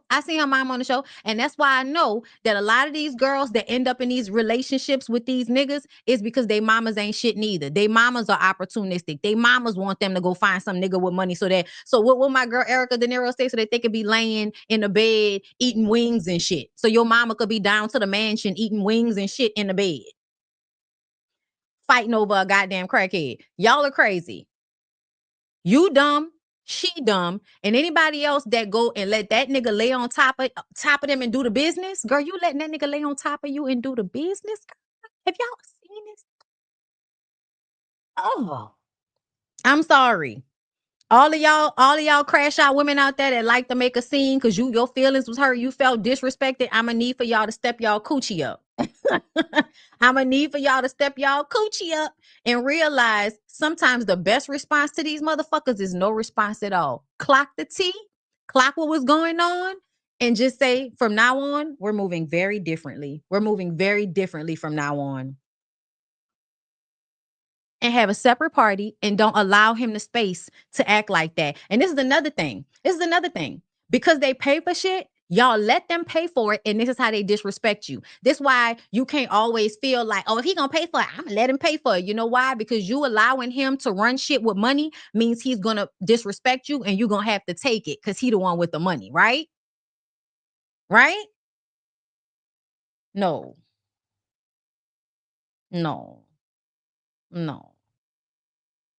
It was mean, absolutely. But to see it as being disrespectful, you're being delusional. Y'all don't go together no more. He's with somebody else. If he plans a party for his kids, he's probably going to bring his significant other to the party. That's how these niggas be. You should have brought your nigga. If you had another nigga, he should have been at the baby shower too, bitch.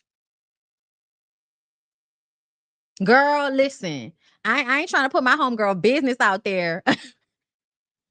But the way one of my homegirls ex decided he wanted to come to their baby graduation with his new bitch, my friend was in a parking lot. Hey, love. This is the nigga she fucking with. Hey, love, can you come down here? Okay, thank you. Nigga rolled up. Now we both got a significant other at the baby graduation. That's how you handle that. You don't get mad and fight over no crackhead looking ass nigga. You call a nigga you laid up with and see if he can handle the same pressure that he's applying to you. That's what you should have done. Okay? That's what the grown hoes do. We don't fight. We just call the nigga we fucking with and have him come on. Oh, that's the games we playing? That's what we doing? Oh, what's up, boo? What you doing? Can you come by? Yeah? Okay, come by. And come in your nice car. Okay. All right. See you soon. The fuck? Y'all got to learn how to get back at people without degrading yourself in the process. Okay? And that's what I said, and I'm done, and we moving on. Wendy Williams, you guys. Oh, girl. I'm tired of talking about Wendy. Not because I want her to be free. Okay, I want freedom for Wendy. I do. But I'm tired of talking about her because it's always something and it's never anything that resolves anything. Like it's just, keep, because I was looking through some of my old, videos and it's like, how many times we're going to talk about Wendy being, incapacitated, girl? How many times we're going to talk about Wendy having dementia, girl? We can talk about this 5 million times on the internet. Wendy Williams has terminated her attorney, Linda Redlinsky, according to Lorraine LaRosa. The decision came after Williams insisted that Redlinsky file a request for a jury trial to lift her guardianship, a request that Redlinsky ultimately refused to pursue. Yeah, you needed to get fired. You needed to get fired. Wasn't she the same one that came out and disputed the shit that Wendy said when Wendy did her interview? Shout out to Lauren. Y'all know Lauren be down there to the Breakfast Club when Just Hilarious is too busy because she got a baby. A source has confirmed to me Wendy Williams recently terminated her attorney, Linda Redlinsky, after Wendy demanded that Linda request a trial by jury to release her from the guardianship, and her attorney, Linda Redlinsky, declined the request. Wendy's currently fighting to be released from a conservatorship that Wendy says has her locked away from the public and away from her family in NYC. Wendy told us she is currently in a luxury prison. Yeah, we know, girl. We praying for you, and we hope you can get a lawyer that's going to come down there and do what needs to be done to protect your best interest, because it's obvious that whoever that lawyer was obviously in cahoots with whoever, the girl who's in charge, the lady who's in charge of her estate. Y'all pray for Wendy, because it's not right. It's really not right. Let's move on to other things that's not right amongst the Black people. Give me my shake. That is from Baby Boy. That's Yvette. I can't believe I'm remembering all of it. Give me my shake. You know what's crazy? That was ad-lib. That wasn't even in the script. I ad-libbed that. And John kept it. Rest in peace, John. I miss you. Everybody was telling me, oh my God, what John Singleton does for careers. And I don't know, discernment told me that. I guess I started to see simultaneously how things happen in the business for men versus women. And I just knew Tyrese would take off, which he did. He booked 2 franchise movies. I still have yet to book a franchise movie. So there's that. So I knew that. And I was ready. I prepared myself. See. I feel like Taraji is one of the only people in Hollywood that really speaks out about the disparages and how much they get paid. And I really feel like whenever y'all want to be on the internet crying on behalf of these, because wasn't it yes, bitch made ass Lil Duval. Yes, bitch made Lil bitty bitch nigga Lil Duval. Okay, big head, little shoulders. He posted something about Black women. Now we're gonna find out what Black men always knew. It's hard out here as it pertains to, what's going on in the country and Trump and administration and all of those things. Apparently, he thought that Black women were like being kept away from the gutter and the realness and the trenches that's happening that the Black men know. The Black men know this. The Black women didn't know it, So now the Black women are gonna have to find out, And I was just like, isn't that funny, Lil Duval? This is literally a story that invalidates that bullshit you was talking about. I mean, we knew your bullshit was invalid when you posted it, which is why I don't follow you, and I really don't speak on a lot of the dumb shit you say because you clickbait people over there on the Twitter. I don't know how much money that's making you, but either way, girl, I don't fuck with that little nigga no more. He used to be my people back in the day, girl. Okay, back in the day, he was my people. Okay, Comic View days, he was my people. I loved him. Thought he was hilarious. When he bought that island, when he came out with "Smile, bitch, come on," I was here for him. The more he has been on social media over the years, the more problematic his viewpoints have been. And let's not even discuss some of the things he said about children and all of that. So yes, Lil Duval is a creepy little weird nigga whose opinion I don't value. But it was so funny to me that he said that shit about Black women. We're going to have to find out. I'm like, do y'all not understand how the hierarchy goes? The gaslighting of it all. And this is a perfect example of how the hierarchy actually fucking works. This is 2 Black people that was in the same movie. His career has made him way more money than her career has made her. He has children and wives that he doesn't want to take care of. So he gets online to complain about it. She ain't married nobody. She got one son that she has taken care of that she had when she moved to Hollywood in order to pursue her career. Y'all ain't never seen Taraji out here at no other time popping coochie and being, reckless with her situation or online complaining about her personal life the way he does. Y'all see the juxtaposition? Taraji had to be an incredible actress. She had to be an incredible mom. She has to be an incredible woman and still not making as much money as Tyrese, who's bitch made, cries all the time, and basically played himself in Baby Boy. But yet, y'all think the women didn't know? We're the ones that's not getting paid as much. What are you talking about? What are you talking about? Stop gaslighting the people. Stop gaslighting the people. It was just so funny to me that after he said this, this was posted, which is in direct contradiction of what he's talking about.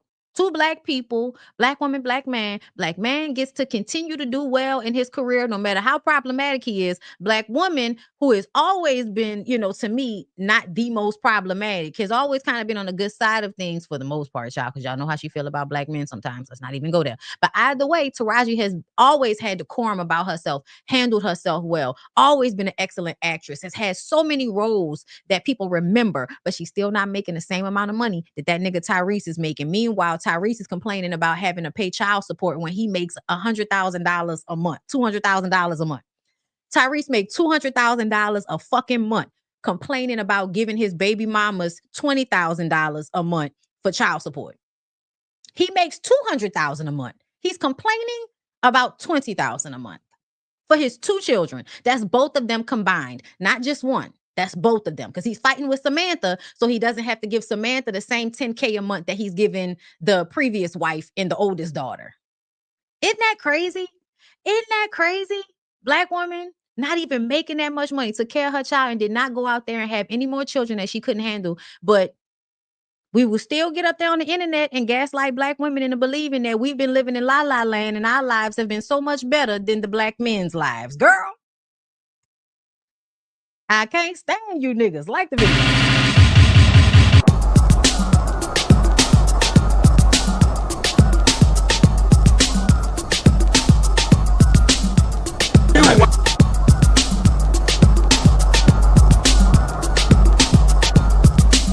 I'm a savage. Whatever I want, I'm going to get. Whatever I want, I have to get. Can't stop. Won't stop. Could y'all hear that? Let me know if y'all can hear it, because I couldn't hear it. I couldn't hear my stuff, but let me know if y'all heard it. We're about to get into Diddy. So I just want to give y'all a quick rundown right quick, right? So on ID and Max, they've released a 5-part documentary on Diddy. To be clear, if you have been keeping up with him via me or any other YouTubers who have been talking about Diddy, you don't even really need to watch this. But if you want to watch it so it can put everything into perspective for you, because I feel like because Diddy has been famous since the early 90s, we don't have like a timeline of how it's been like one fucked up thing after another over the years, because over the years, he will cloud it with doing shit to clean his image, to make up for whatever he had fucked up on. He'll do something to clean the image. Everything is always a manipulation. So first of all, one of the first things they talked about in that documentary that really, really fucked my head up is the gym situation. In New York, they did like a celebrity basketball game and he oversold the tickets. Like he sold tickets and then they were still selling tickets at the door to the point that there were so many people. And when they stopped selling tickets, he tells them to close the doors. They close the doors, but somebody pushes in through the indoors and everybody stampedes in. I think 9 people were killed. Y'all, 9 people were killed. And it's not until you understand, because this is why I say you have to really think about things before you form these strong opinions that you get online and try to spew. Because when they talked about them people being packed like sardines in that staircase and somebody was climbing over them, and one of Diddy's actual friends, a girl who got the ticket from him that was friends with Misa Hilton, ends up getting killed because somebody tried to climb over them and kicked her in the head. It was literally like I felt terrible watching it, because those people died because he oversold, did not have proper security there. And then what he did in order to kind of clean it up, he could have had them open the doors. Apparently, they did not open the doors, which would have helped people be able to get out.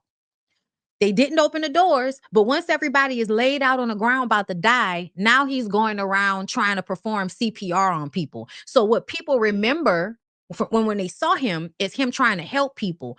But if you had done it right in the first fucking place, you wouldn't have had to do that. Creating an issue and then trying to solve the issue is something manipulators, gaslighters, narcissists like to do.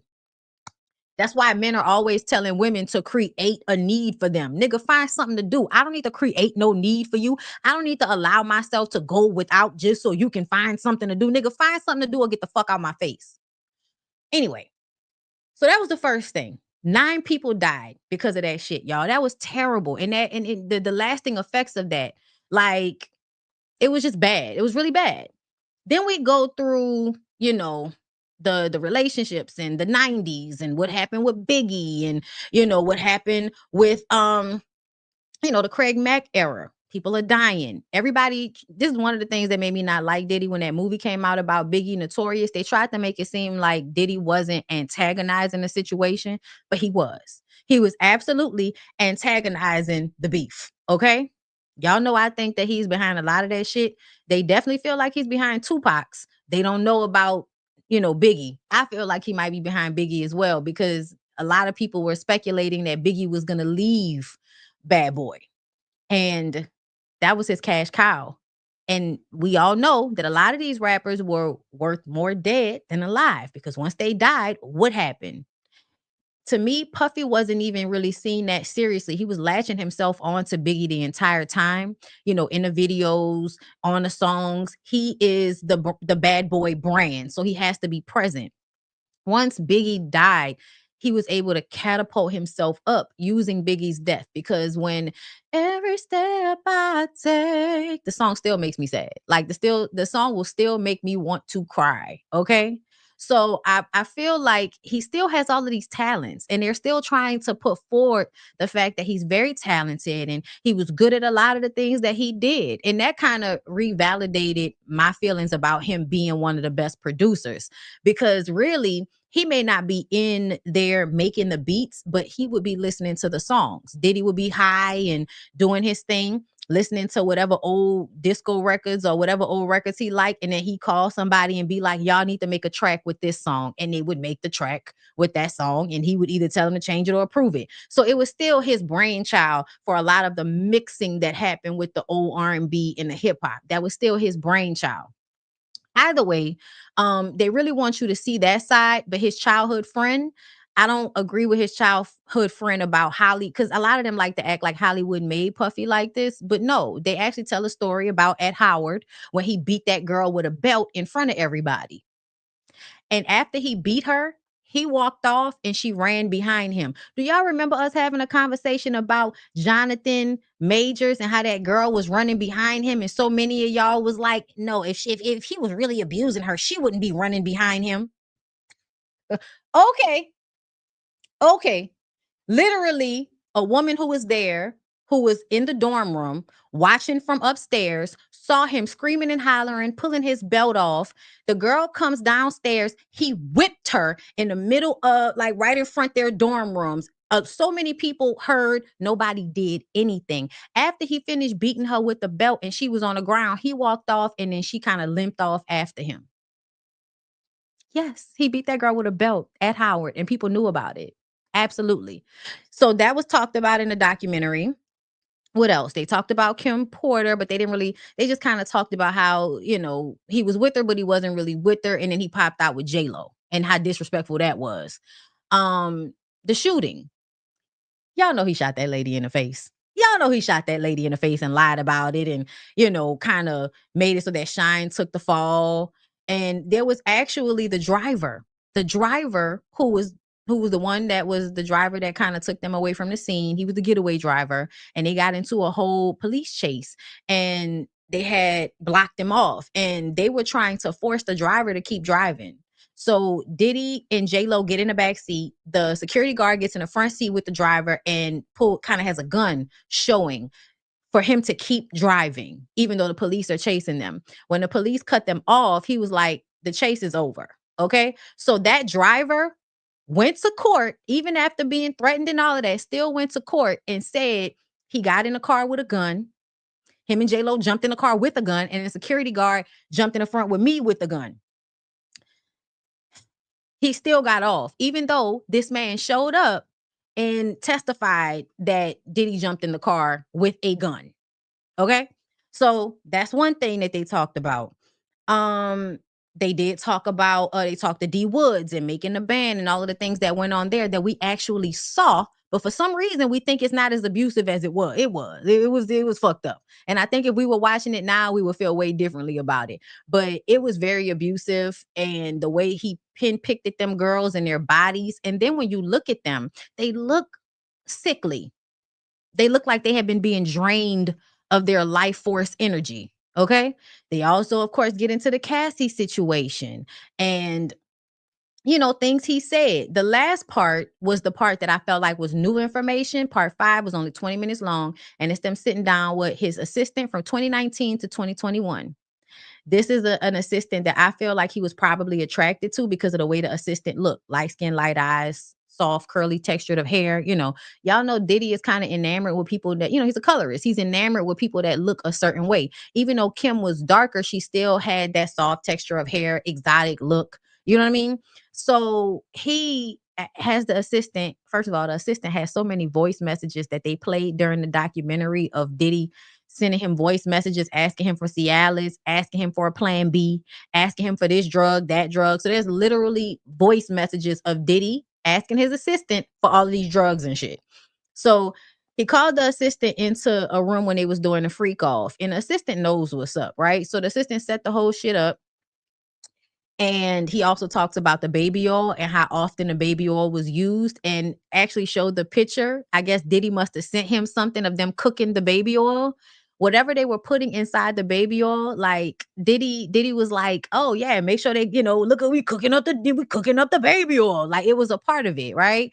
He talked about how he would have to go and clean up hotel rooms behind them, and then baby, you know, the empty baby oil bottles would be all over the place. And that's because there were drugs in the baby oil. So whenever you put the drugs on, you know, I guess it helps with the anal sex or whatever's going on, whatever is in, I think it might have been GHB or something like that, that will seep into your skin through the body oil.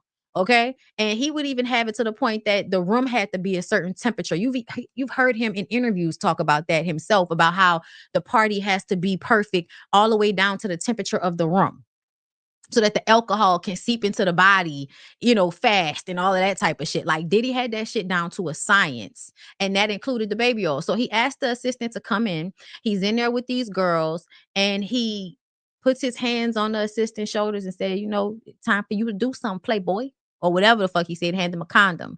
Basically made the man have sex with one of the women there, and he didn't really want to do it. He looked at the woman, and the woman was like, it's okay. It's okay.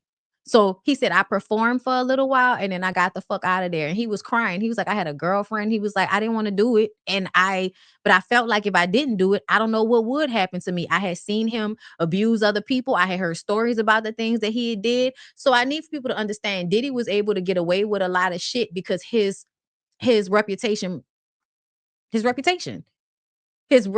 preceded him.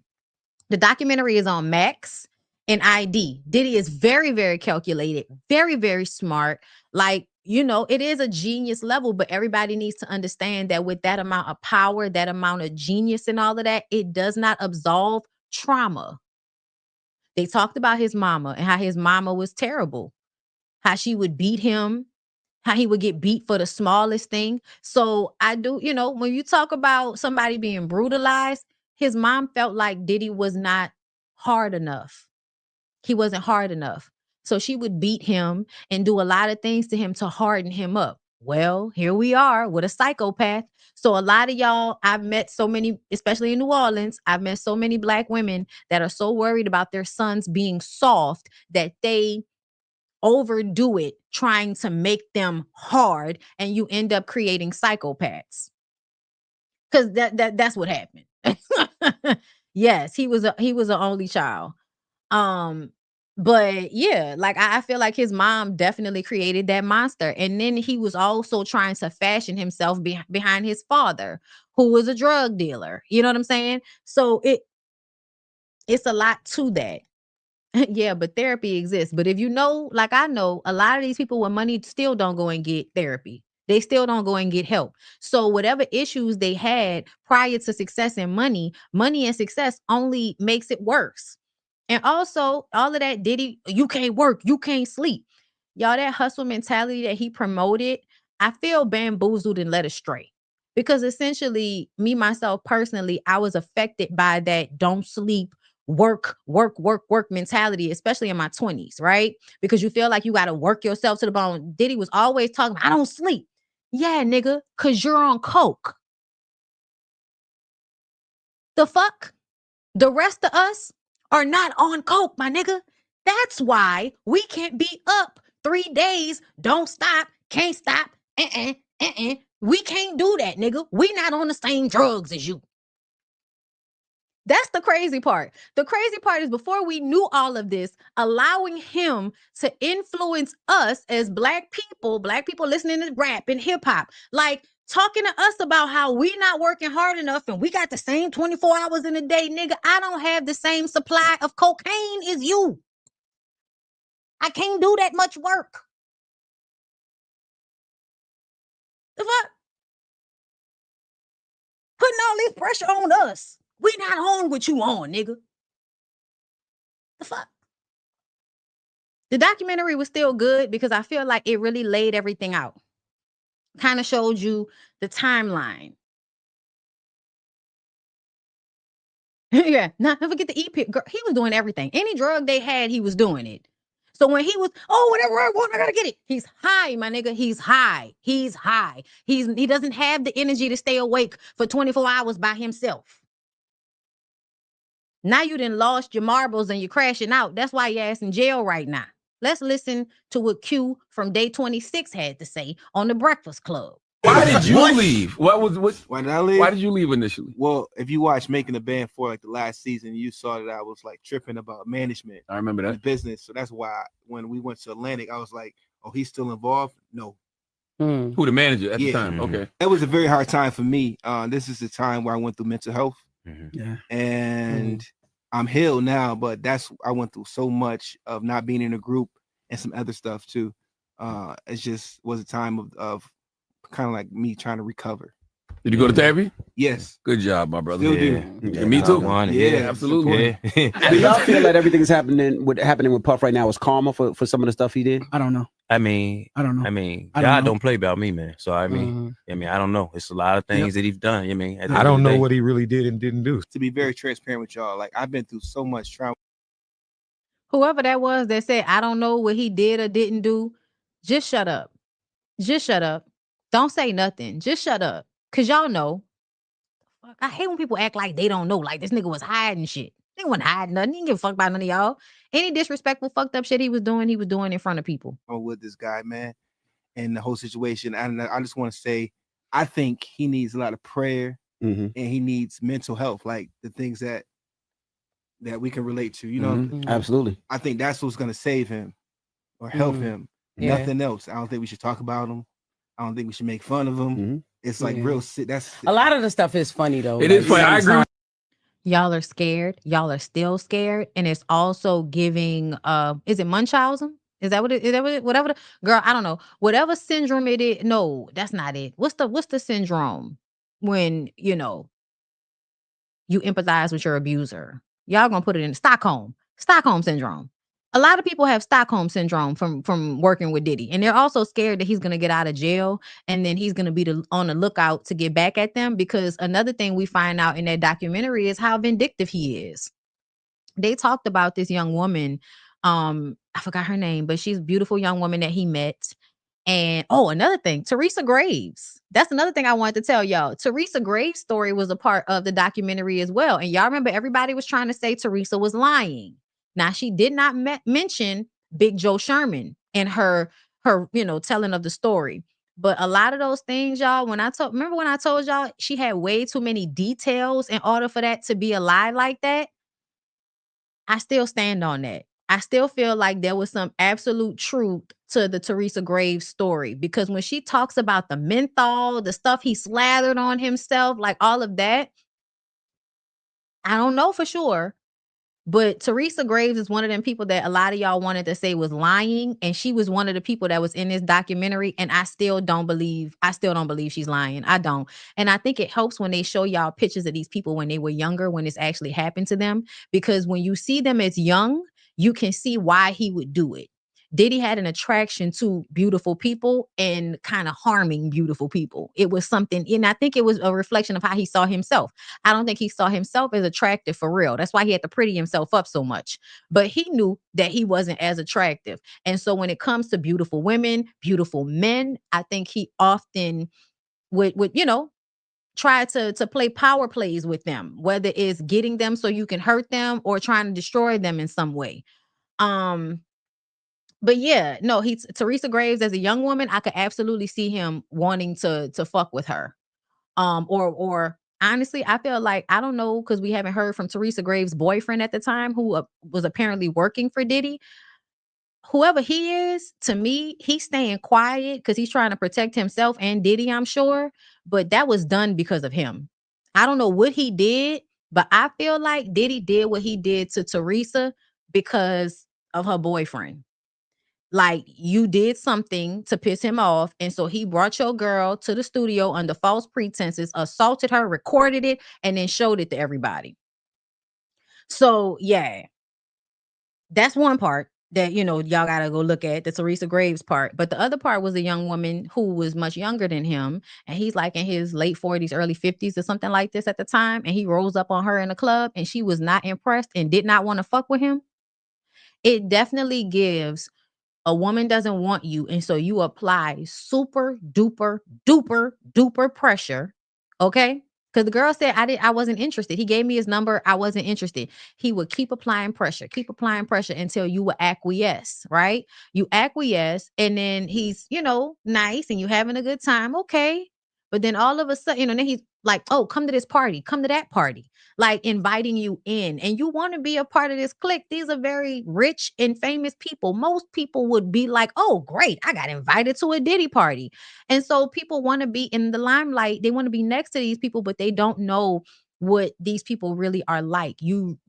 Fame gives people a false sense of security because you think because somebody is famous, you know them, or that they're safe because they're a public figure. That is not the truth. Stop allowing that illusion to happen for you, okay? She said eventually he R'd her. Came out the bathroom. He was in the bathroom. She was sleeping. He was in the bathroom getting high off the pink cocaine. Comes out the bathroom. She didn't want to go into detail because she didn't want to relive it. But she said she knew she would never see him again, and she would never want to fuck with him again after that. So yeah. Oh, I'm sorry, not Teresa. Thalia Graves. I'm sorry, y'all. I'm sorry. Y'all know how my brain be fucked up sometimes. I meant Thalia, not Teresa. Thank you, Self-Made SM, for that correction. I did not mean Teresa Graves. Y'all know that's the woman they think is Whitney Houston's mama. Thalia Graves. My bad, y'all. But y'all know the story I was talking about. Okay.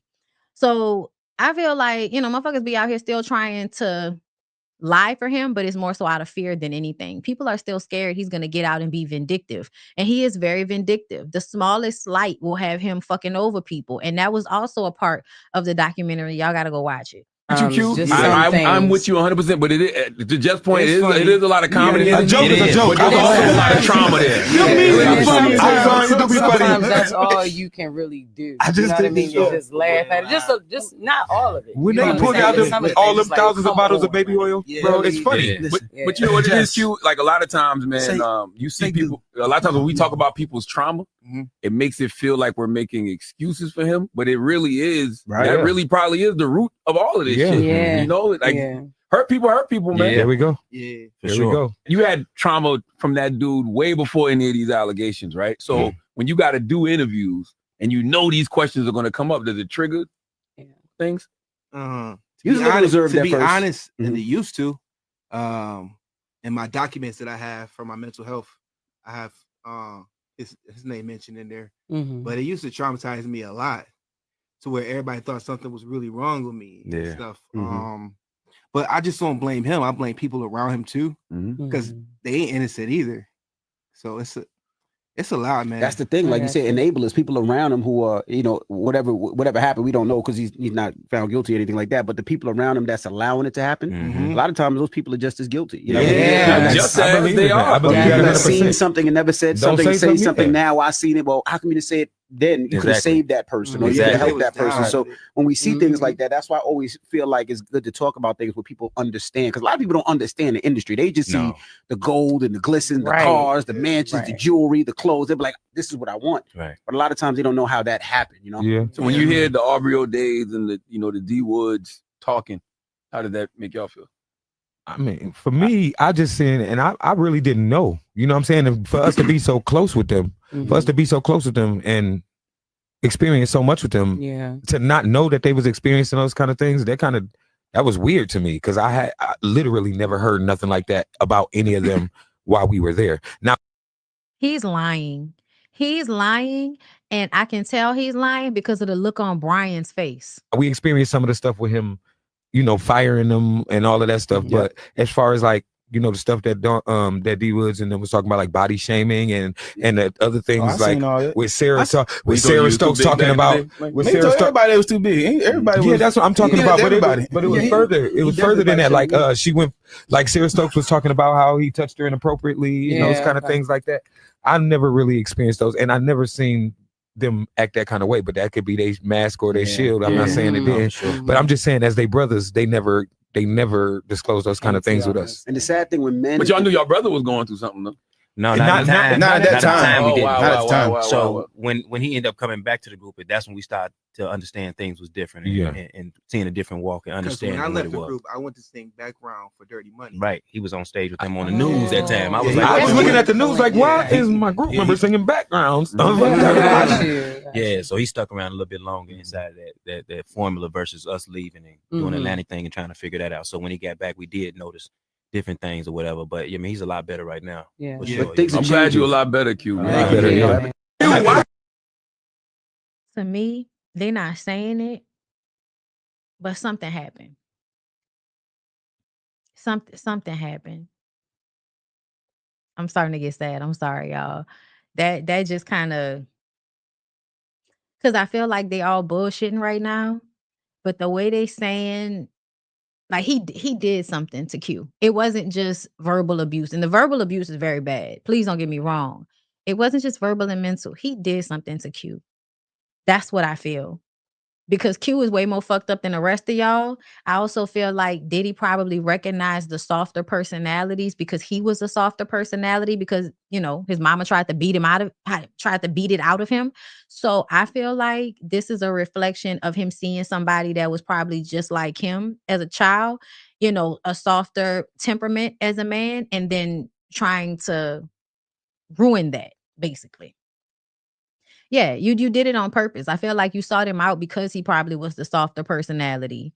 Yeah, they closing ranks. Absolutely. Absolutely. But to me, I feel like there's no way that y'all was working alongside Danity Kane at any point and y'all didn't know, because Diddy was like actively abusing all of y'all right in front of everybody's eyes. The way he talked to y'all, the way he handled y'all. And usually when people are being mishandled like that, they absolutely talk about it amongst themselves while it's going on. So I don't believe them. I don't believe them. And I think whatever he did to Q is way worse than what they're actually talking about.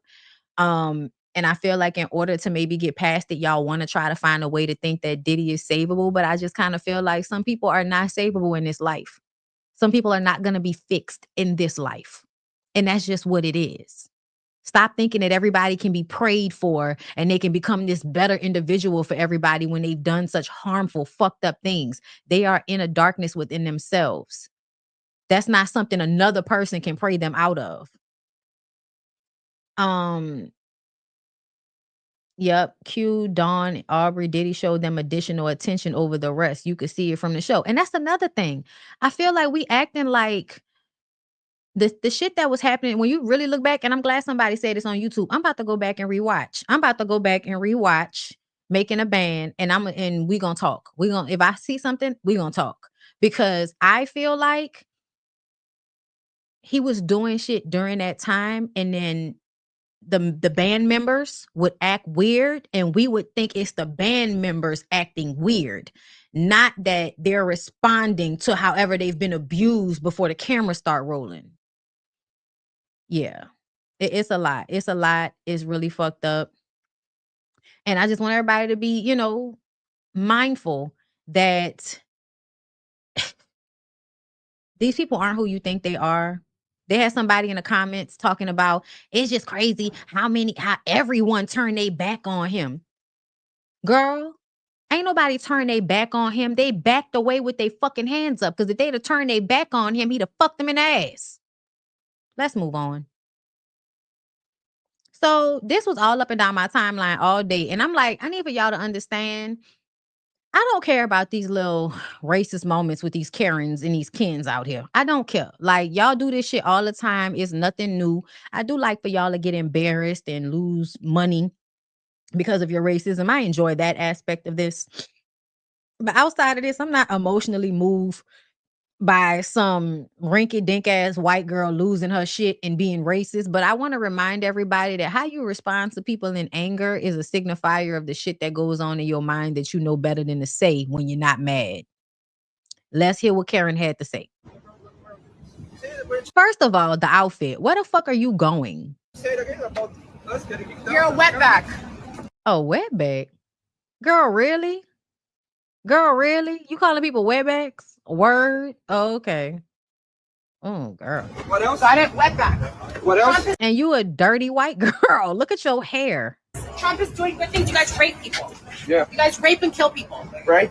Trump does that too. Take your $50 and give me my change. I'm rich, you're poor. But you are mad about having to pay $50 for valet because you forgot to get she forgot to get her valet, what you call them? What's it called, y'all? I hate when I space like that. But you know how you'll get valet and they'll basically make it free wherever space you go to. Like you go to a restaurant, you get the valet. They'll validate your valet. Yes, validated. Thank you. It came out just as you was typing it, girl. All right, come on, energy. But yeah, so she forgot to get her parking validated and she had to pay the $50 and she's mad about it. And so now she turns into a flaming Karen in a dirty ass onesie with her ashy little ass cheeks out with this honestly flea infested wig she has on, girl. Difference. You're poor of soul. Come on, you're poor of soul. You're poor of soul. You're poor of soul. You're poor of soul, you raggedy asshole. Deixa eu ver. No, joga o carro dela lá na casa do cara. Want to record me? If I didn't touch you, shut the up. Give me my keys. You just give her. Get the out my. I was walking out of a scrub. The valet guy grabbed my ass and So she then got online and lied and said that the valet guy grabbed her ass. First of all, your ass was out, but I don't think he grabbed it. Maybe that was the wind because your ass was out. But she was lying. should have just punched him. I was thinking about my child and not wanting to go to jail. So I lashed out and I called him a wetback. And I'm so wrong for that, but I felt so violated. I should have just shut my mouth, called the police, and that's it.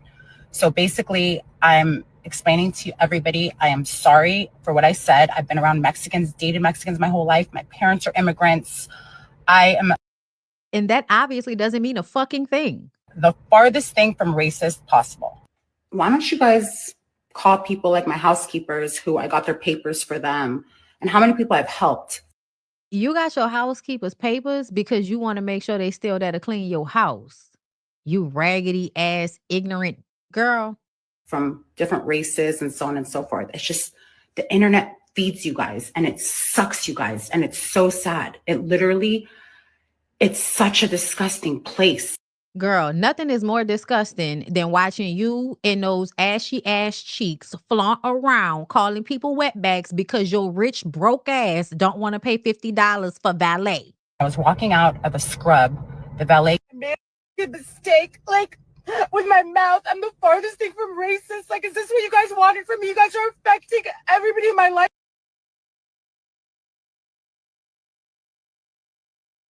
We don't hear the tears, girl.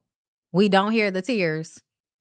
I don't see tears. I don't hear tears. I just see you squinting and acting on the camera, girl. I don't believe nothing you're doing right now. Get out of my facial. Life right now. Like, I am taking accountability, like, full. Like, please, enough. I'm going to apologize to the man that grabbed my ass. I don't even care what the guy did to me. At least let's be honest. I'm apologizing to you. Please. So you accept my apology and then what? But you know what the guy did. He's not even here today. But Girl, not you going back, trying to force them to accept your raggedy ass apology. Your first video basically blamed the internet. You still lying. I still don't think that man grabbed your ass. why? I know, but you know what the guy did to me. So please, at least be real.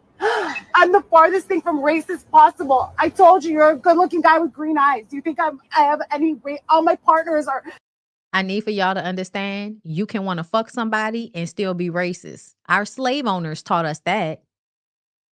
Spanish, Vietnamese, everything. Can you at least admit what the guy did to me, please? Can you admit what the guy did? They are ignoring her. You're ignoring the shit out of her, bitch. Get your poor of soul ass away from me. She smells. Get her away from me. 255. Can you admit what the guy did, please? At least that. Just admit what the guy did, please. Just admit the mistake. Not I love Mexicans. I'm not even about to read this stupid shit. Girl, you don't even realize how you are still racist in the way you are responding to this. Nobody cares about what you've done for anybody. You still call that man a wetback. Girl, the fuck? Who even still uses that word? Girl, who uses that slur? Something wrong with y'all.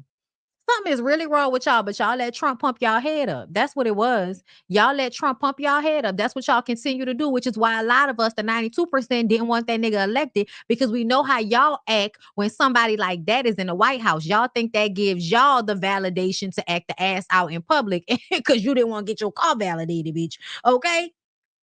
Poor of soul, get your poor of soul, ashy ass cheeks, dirty hair having ass the fuck off our internet trying to blame us because you don't know how to deal. Girl, how you rich and he poor and you mad about $50? $50? Girl, talking about FloJo. Scott Storch's baby mama, Florence Mirsky. Honestly, I feel like it's even racist that she calls herself FloJo. Do y'all know she called herself FloJo? To me, it's racist that you would even call yourself that. The only FloJo I know is Florence Griffith Joyner. Okay? A track star, a black lady track star. That's the only FloJo I know, ho. And I feel like you must have heard that name before and decided you wanted to call yourself that. But no, bitch. FloJo is because Florence Joyner, bitch. Florence Joyner. That's why it's FloJo. Your name is Florence Mirsky. Your name is Florence Mirsky. FloMo. Fuck out of here trying to steal black people names. What's wrong with you? She already racist. She was racist from there. Get out of my face. Get out of my facial. They upset me, Jesus. They upset me. Oh, Lord, let me see. Just one more time. I need to learn how to shake my tits like Sauce Santana. I want to know how to twerk my tits like Sauce Santana. I'm talking twerking tits like Sauce Santana. Sorry, we had to. It was dark. They had upset me. We had to. Now let's go to the last thing. I saw y'all. Y'all think I ain't see y'all? I saw y'all. Real Housewives of Atlanta. Oh, no, this is not the last thing. We got to talk about Melody. I didn't forget y'all. We got to talk about Mel. I know I was like, I'm forgetting something. We got to talk about Mel, girl. I'm not done, but this is the last thing before we get to Mel, and Mel is the last thing. We're going to end on Melody. Okay. Okay.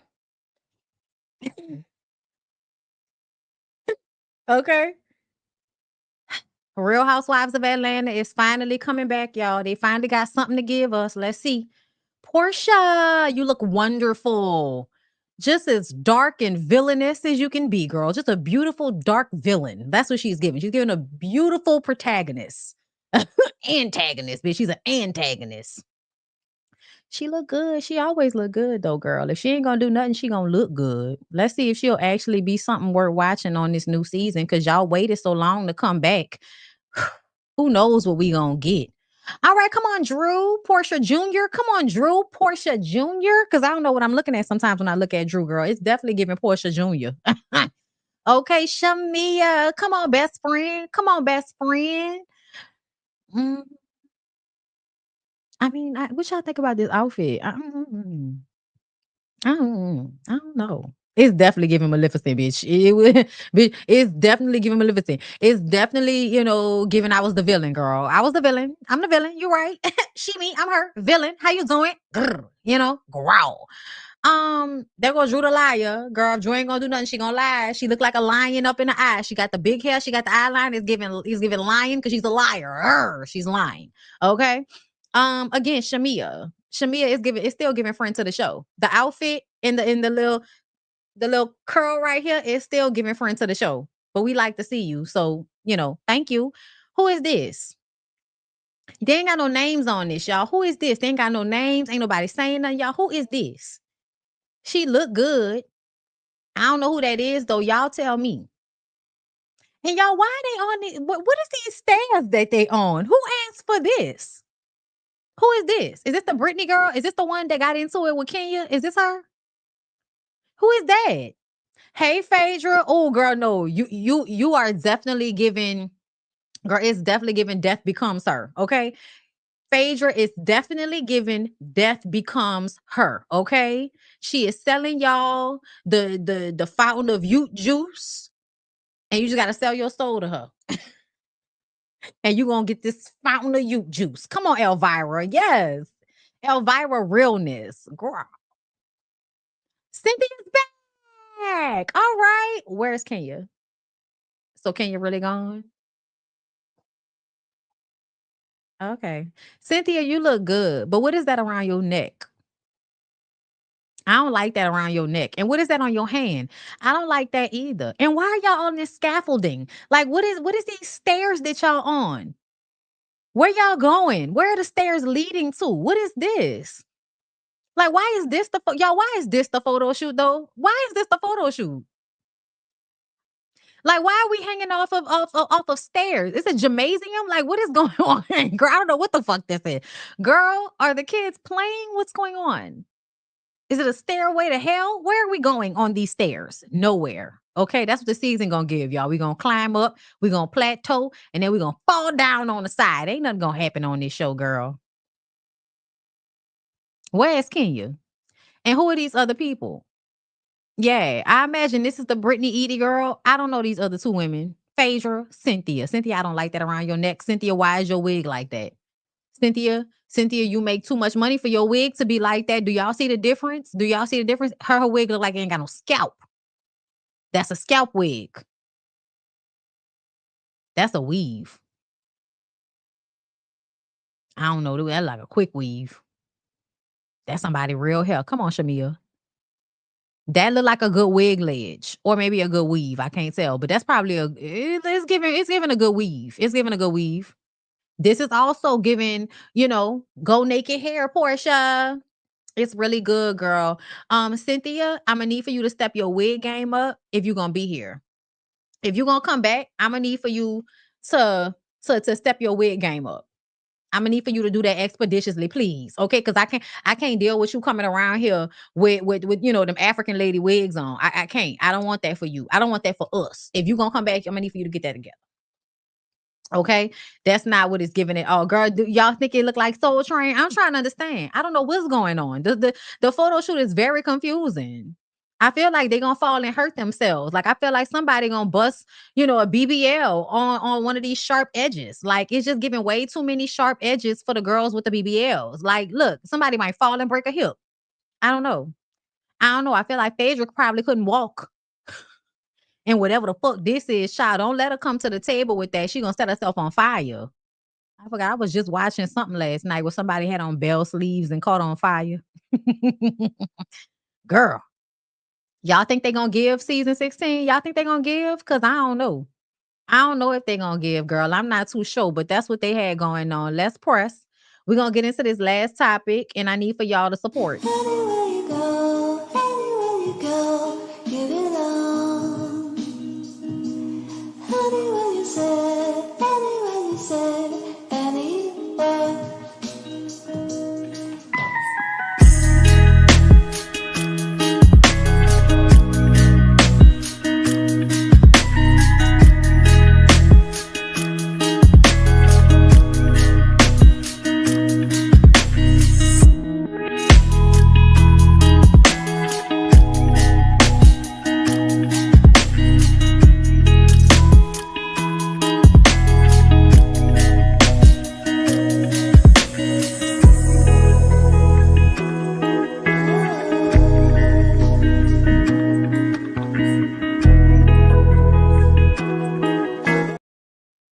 Okay, y'all, hold up.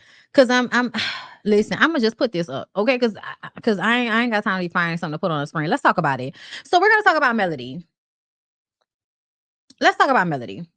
So yesterday, Melody from Love and Marriage Huntsville did a live where she basically laid out some bullet points. Now, I think that Melody is about to quit the show. I do think that God told her to go.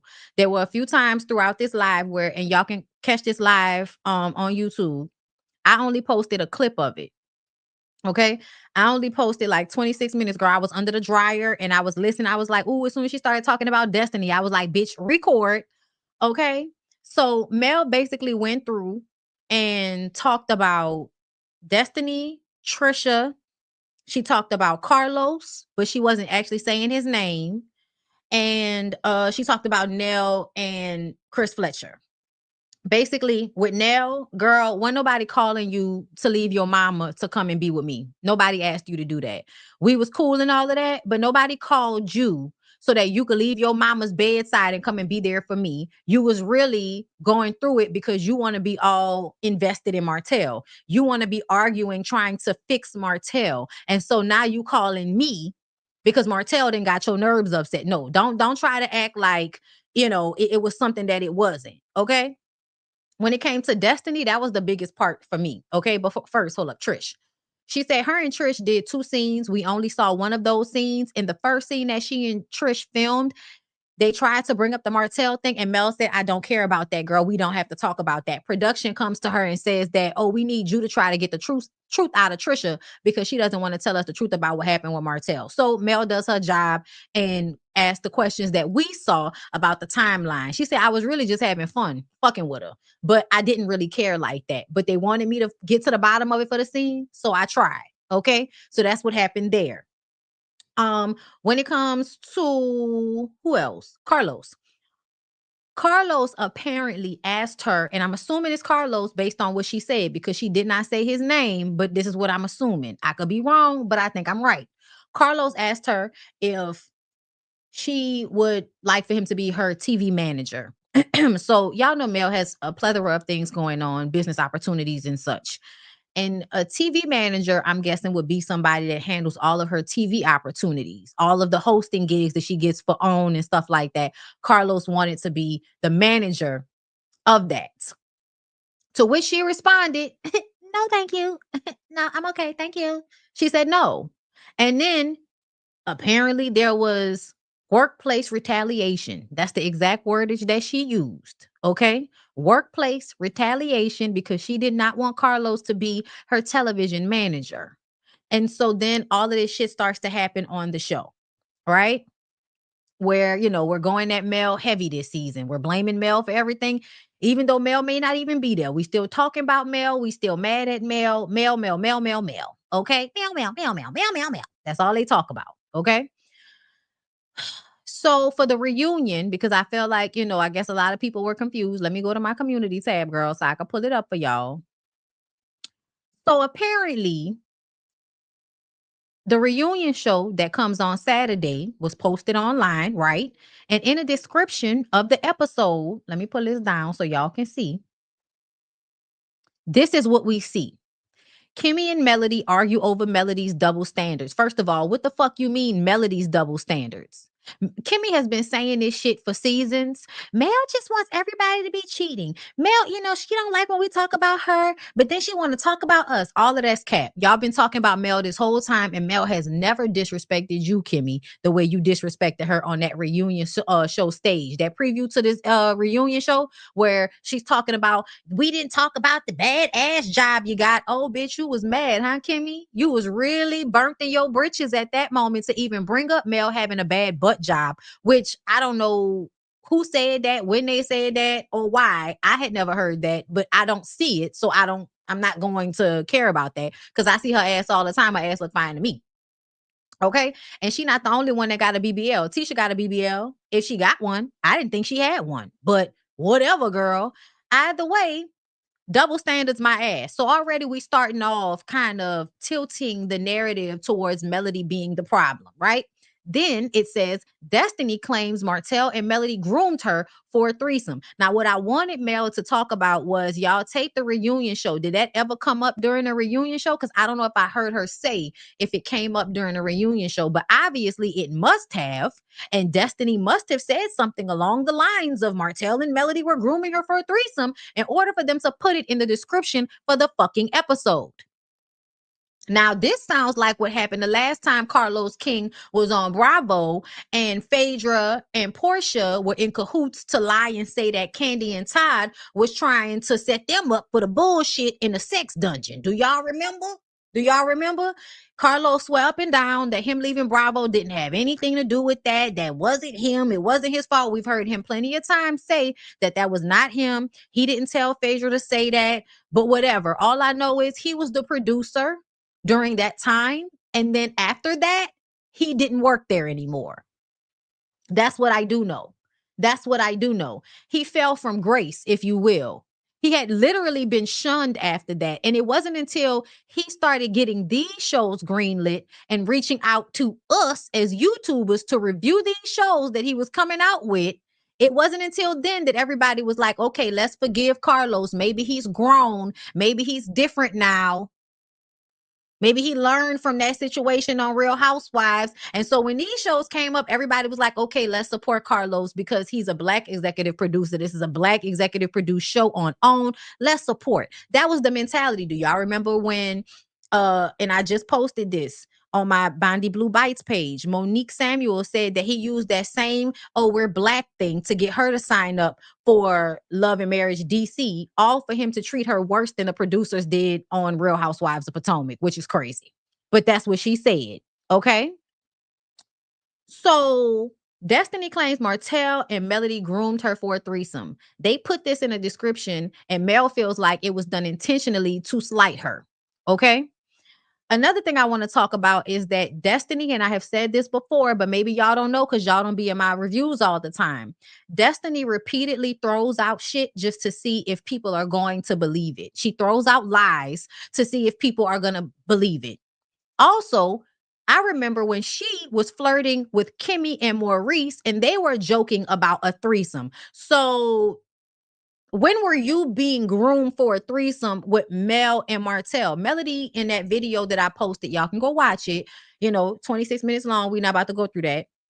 But it basically showcases the chain of events as far as her friendship. We met in 2017. She was married to LeBaric. Anytime we were hanging out, we were not hanging out just the two of us. We were hanging out as couples. Her and LeBaric, me and Martel. Then everybody gets divorced.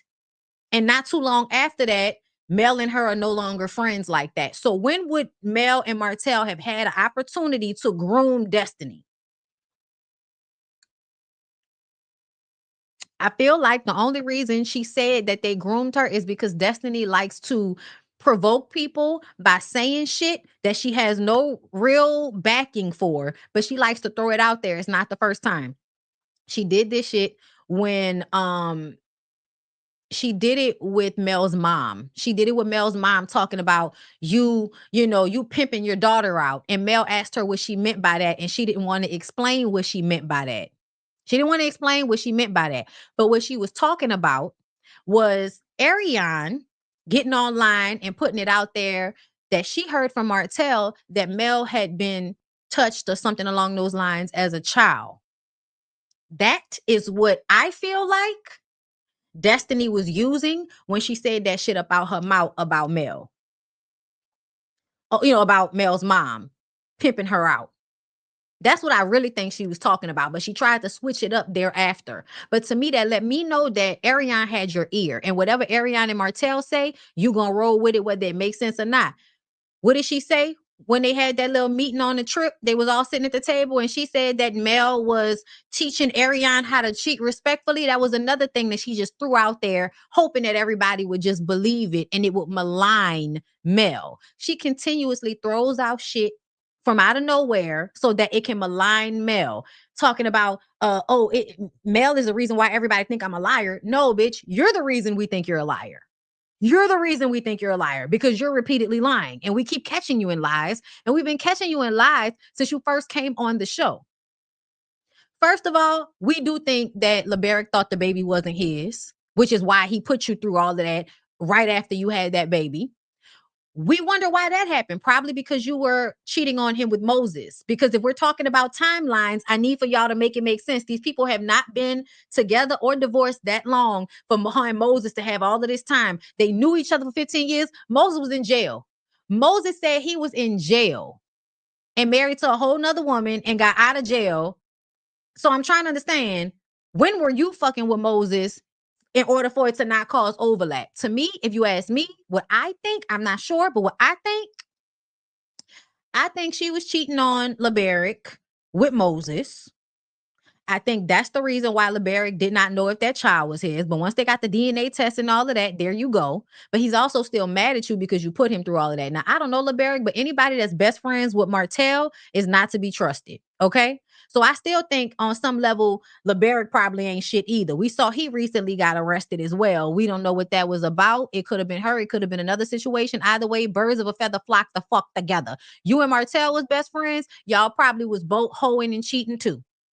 I don't think it was just Destiny, but let's fast forward to Destiny being friends with Martel. That's her brother. She going to his house. He's insinuating that they fucked. Remember when she went to that house he was staying in and he had his robe and he brought out his INS wine and he told her not to drink that wine or she might get pregnant? Why would she get pregnant from drinking the wine here with you, Martel, unless you were the one that were going to impregnate her? He even joked that Law looked like him. So now I'm wondering, were you fucking Martel? Because you're a bottom bitch, Destiny. You're the type to lie for a nigga, even though you're supposed to be friends with his wife. That's what everybody in that clique like to do. Y'all like to pretend like y'all friends as couples, but really the men protect the men and the male identified women protect the men as well. Kimmy, Tisha, protecting y'all men from somebody finding out they cheating. Talking about lipstick. Kimmy, you told us you went to bed and that nigga wasn't home. You woke up, the nigga wasn't there. You went to his job, he was not there. He got arrested at noon. So to me, whether there was lipstick on his lips or not, the nigga cheating. Mel is not just projecting what happened with her and Martel onto you. Most niggas cheat. And most niggas with women that make excuses for them are absolutely cheating. Girl, I was looking at some old clips from 3 years ago. I'm like, Kimmy says the same shit over and over again. You never want to deal with the fact that you don't trust him. He needs sex twice a day. He needs sex so many times a day. He wasn't home that night. And you trying to act like Mel is the issue for lying and trying to insinuate that your husband was cheating. Girl, when you told us the nigga wasn't home that night, that told us he was cheating. We didn't even need the extra lipstick part. I didn't need the extra lipstick part, bitch, for me to assume that Maurice is cheating on you. Y'all been having conversations for seasons about how this nigga has a sex addiction. Maurice has a sex addiction. I think we're clear on that. Didn't you say he had sex with 6 women in one day? Didn't y'all joke about that? And how many times did we see him get up here online and embarrass you, talking about how you wasn't giving up enough coochie as you were going through cancer? But you want us to believe he not cheating. This is a man that can't even masturbate or keep his sex issues to him fucking self while you going through cancer. That's somebody that can't control their dick. So if he can't control his dick and he not home at night, girl, he's cheating on you. And Mel didn't need to tell us that. Girl, the fuck be wrong with you? I can't stand when shit be plain as day and people be on the internet telling me the sky green when the shit is blue. No, you're not going to gaslight me. You're not going to gaslight me. I've been here since season 1. People be in the comments, girl, go rewatch. I don't need to rewatch a motherfucking thing. I've been here since day 1. I may not always remember everything at every turn because it's been 9 seasons, 30 fucking episodes per season of this goddamn show for the past 5 years. But I've been right here with y'all this whole time. So I am very clear about the chain of events, the timeline, what's been going on. Tisha, if you haven't ever dealt with cheating in your marriage, you mean to tell me the internet caused you to go leave your husband? Just the internet. It was just the internet, girl. So you couldn't take Instagram off your phone? You couldn't stop reading notifications? You couldn't turn notifications off? Because the internet is a choice. To be very clear, Social media is a choice. If you wasn't online reading the comments, then you wouldn't have knew what people were saying. So you mean to tell me you was about to divorce your husband because the internet was talking shit about y'all? It's given all of them niggas been cheating this entire time, but y'all thought that making Mel look like the crazy person was the better choice than to just be real about it. I think Mel is gonna leave the show because y'all played in her face with this shit. Now they took this down, y'all. Thank you to the people in my Discord that screenshot it and put it in the Discord for me. Thank you, because I can't be everywhere at the same time, y'all. I am not the Lord. Okay, so I be needing y'all to come to me with the bullshit so I can know what's going on, y'all. Because y'all know I do this and then I like to tap the fuck out. I don't like to be online on my phone all damn day with this shit. I don't. Okay, so I be needing y'all to send it to me. Send it to me now. But as far as I'm concerned, Destiny, you joked about having a threesome already. So the fact that you would throw this out there and that grooming word, were you watching Jalen? Were you watching Jalen and Fallon on the internet when you decided to come up with that bullshit? Because see, that's what I think. I think y'all watch and see what's popping online, what words and what things that people respond to, and then you throw that shit out there and see if it stick to upset people or to see if they're going to believe that it's true. That's why I feel like you a fucking liar. You are a liar. You're an absolute fucking liar. But you be on the internet and you knew how that grooming word, y'all, that grooming word was very big on the internet. Jalen and Fallon, Jalen was talking about Fallon was grooming him. Now they fucking married with another baby on the way, bitch. Groom my ass. Groomed my ass. You've been throwing that coochie around this entire cast. Let's be very clear. Destiny came on the show with LeBarrett. Then there was Moses. Then supposedly there was Jaden. Because that's another reason why Kimmy unfollowed you a couple of years ago, is because she felt like you played the fuck out her son. I went and looked back at a Diana Rose video and she was talking about how Kimmy unfollowed Destiny. That was probably because of Jalen. And I feel like you fucking with Lance this season triggered her again to remind her how you treated her son.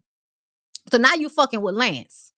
And we know you and Lance ain't about to stay together because Lance basically called you a hoe in front of everybody when he said he think you like everybody here. Oh, I heard you think everybody cute here. Oh, please. That was the insinuation that you're a whore. You're a whore. And listen, I wouldn't even care about you being a whore. I wouldn't even care about you spreading the legs wide and talking about what you want to talk about, Destiny. Yeah, girl, I wouldn't even care about you being a whore if you weren't such a liar. You got to pick a struggle, bitch. You got to pick a struggle. You can't be lying and sleeping your way through the cast and then go turn around and say somebody groomed you. I feel like ain't nobody got to groom you out that coochie.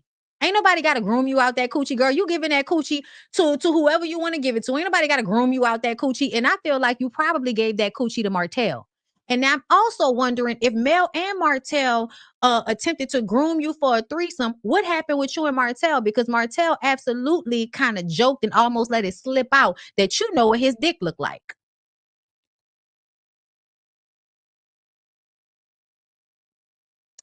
Talk to us.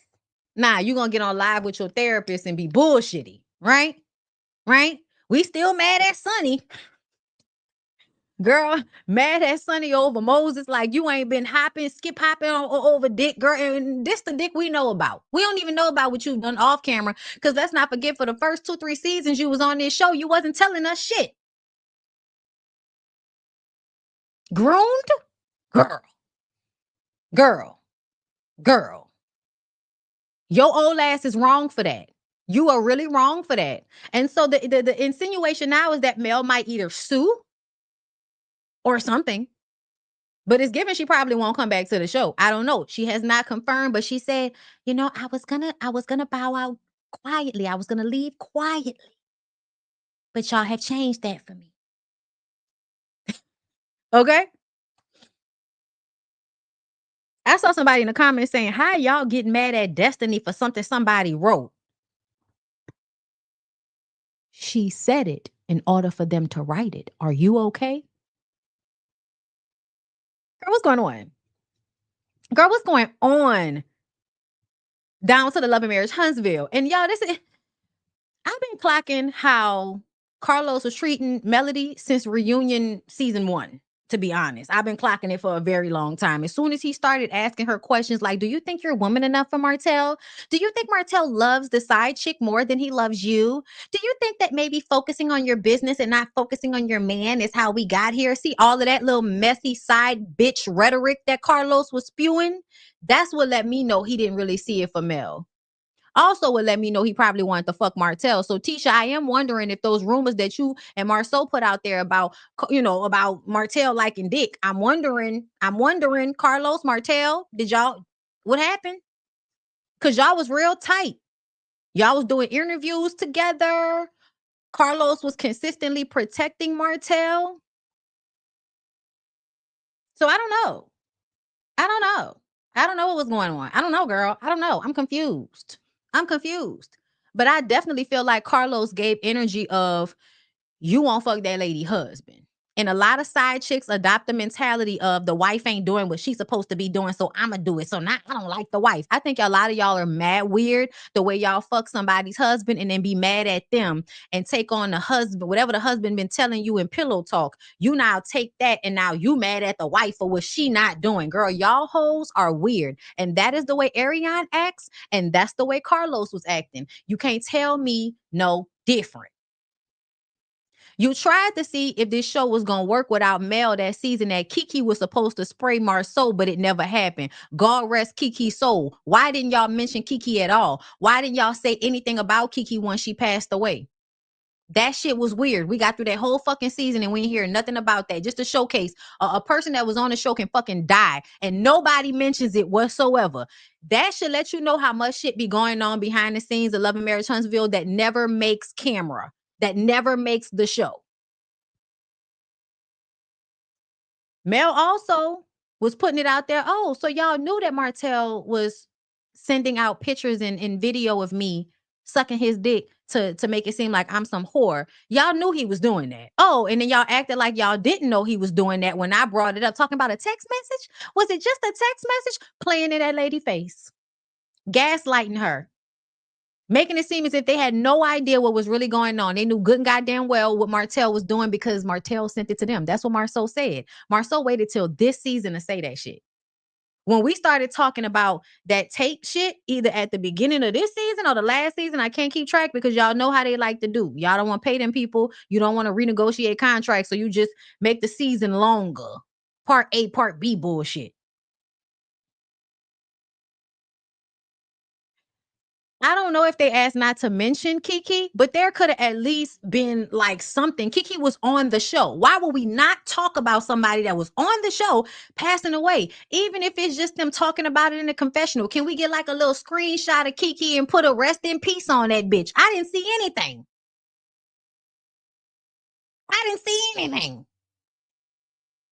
And yes, I will always remember how Carlos treated my friend Alex. And that's another thing Alexander Rogers on YouTube. That's another thing. I pay attention to how you treat other people. Carlos been doing shit that I felt like was fucked up. And everybody is just now realizing it. Bell Collective people said that they don't like how they being handled. Mel is saying she don't like how she's being handled. The people from Love and Marriage DC said they didn't like how they was being handled. It's a lot of people that have said we're not getting paid adequately. We're not being treated right. A lot of people have said that. Mel is saying it again. Child, allegedly, he has like allegedly merch. Yeah, that was to like, kind of slight Alex. Alex, I'm sure, said some shit Carlos didn't like. Carlos saw it. So now you want to take allegedly and put it on merch and sell it to your subscribers, right?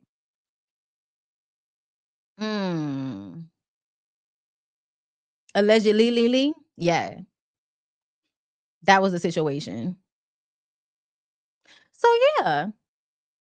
I feel like Mel is just letting y'all know I have my receipts. Y'all can say what y'all want to say. Destiny's a liar. Trisha is a weirdo. Okay, who probably fucked that lady husband. Nell is a hanger-on that just wants to be, you know, the star of the show. Like, you want to be on a reality show. Also, you want to be a girl's girl and be for girl. Nell's energy is just very opportunistic to me. Get away from me with this. And Kimmy, girl, as much as I love you, because I do think I still feel like there's a part of Kimmy that I will always kind of have an appreciation for as a person. I think she is a sweet person. I do. But when I really look at how you've handled Mel, you allowed Mel to think that y'all was cool and that you liked her and y'all were fine when you really didn't. Whatever animosity that Maurice has had towards Melody all these years, you've had that same animosity, but you knew it was smarter to be cool with Mel because y'all are on this show together. So you handled the situation with a little bit more decorum than he did. But essentially, Mel said that y'all was texting right up into the reunion show and y'all were fine. Y'all were cool. So the fact that you turn around and want to jump bad at the reunion talking about with them ass shots, that we didn't want to talk about the ass shots you had. We could talk about ass shots. We could talk about it. We could talk about BBLs. We could talk about it. We can. But we still gonna talk about the fact that every time we turn around every season, Maurice is embarrassing the dog shit out of you. Whether it's because he's expecting sex from you while you're going through cancer, whether it is because he fucked 6 women in one day, whether it's because he's leaving you to deal with his son in Kiowa because he don't want to deal with it, being your boyfriend for 6 years until it was time for him to get his son so that you can be a maid mattress and a mule for him. Shout out to Erica De Niro. It's been the same thing every season. It's been the same thing every season. So for you to be this mad this season, like, girl, you need to be mad at that nigga. And that's another thing I can't stand. I can't stand when women will allow their husbands or their boyfriends to disrespect them and play them out and they don't have nothing to say, princess. But as soon as some woman do some shit you don't like, you want to fight and be all hurt. Bitch, you mad at that nigga. Be mad at that nigga. When Dr. Heavenly told Contessa, you got all this energy for me, but you really mad at your nigga, be mad at your husband. Y'all was mad at Dr. Heavenly for that. I totally agreed. What are you this mad at me for? It's over. We have not talked to each other or seen each other. What you this mad for? Because you really mad at that nigga. Because you really mad at that nigga. All of y'all being disrespected by these niggas, y'all be mad at them, but you can't be mad at them because you need their validation so badly, because you want them so badly, because you need a man so badly, because you can't stand on your own 2 feet as a woman. And a lot of y'all don't understand you can get dick and get shit from men without them being your owner. Girl, before I got married, I was never lonely.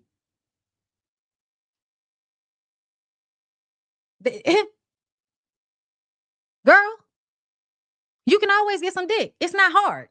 Y'all be over here sacrificing so much so you can have dick, and it's not even necessary. You could be in your own house at peace with your house clean without having to clean up behind no teenage boy because his daddy don't want to do it, without having to wait up all night because your ain't shit ass husband didn't come home last night. You wouldn't even have to do all of that, girl. You could have had your house and he could have been over there with his son and y'all see each other when y'all see each other, and if he was gone all night, you wouldn't even know about it. It wouldn't even upset your energy. You would just talk to him the next day. Hey, baby, how you doing? You good? Yeah. What you want to do? You want to get together today? But no, y'all want to be thirsty to be somebody's wife. You want to be a wife so fucking bad. Because being single was so hard.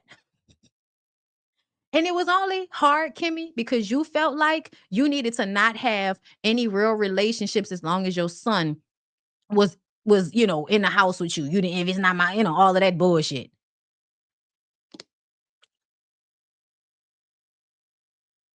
You should have been getting your back blown out the whole time. You didn't have to be no puritanical single mom, bitch.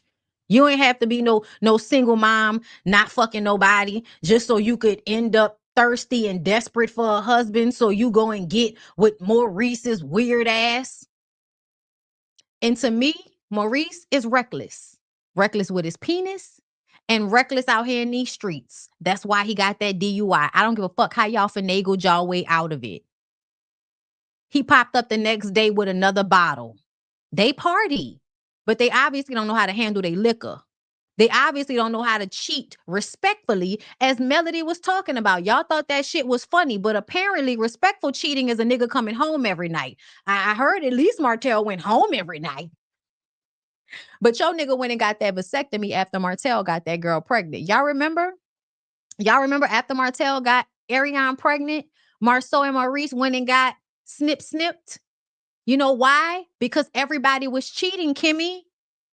Everybody was cheating, Kimmy. Melody wasn't making it up. She wasn't projecting. Your nigga was cheating. Tisha's nigga was cheating. And they went and got snip because they don't want any evidence of the cheating. And they probably slowed down since they got on this show because everybody in their fucking business. But what did Chris say this season? What did Chris Fletcher say? Oh, that they get these hoes to sign NDAs.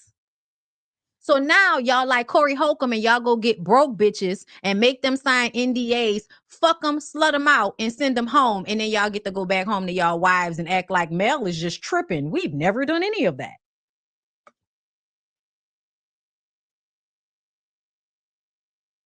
Martel is such a good guy. He's such a good guy. Girl, I guess. If that's how you feel, I guess. Leasing properties together to cheat on their wives. Child, didn't Marceau and Martel at some point have a building together or something? Had something where they brought the hoes down to cheat together?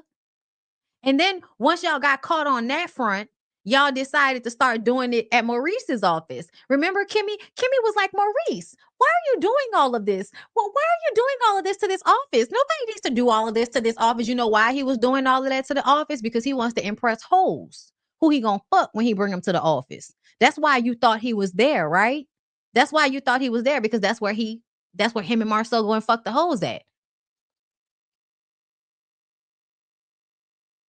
Girl, what? It's very obvious. It's giving Marceau and Maurice fuck hoes down to Maurice's business. Did you put money into that business, Kimmy? Because it's giving you put money into decorating them offices. Also, he can use them to cheat on you with. It is very much given what happened with Melody and Martel, and Arion telling us that her and Martel was flying all over the country and vacationing and doing this and that all on Melody's dime. Because you see, they can't really do that as much now since he's no longer with Melody and he has to make his own money.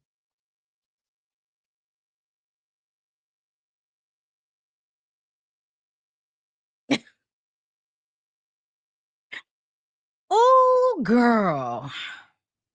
But yes, let's keep acting like it was Mel. And Sonny, I'm gonna need for you to just come out and say it all. Sonny, do you want to talk? Can you talk?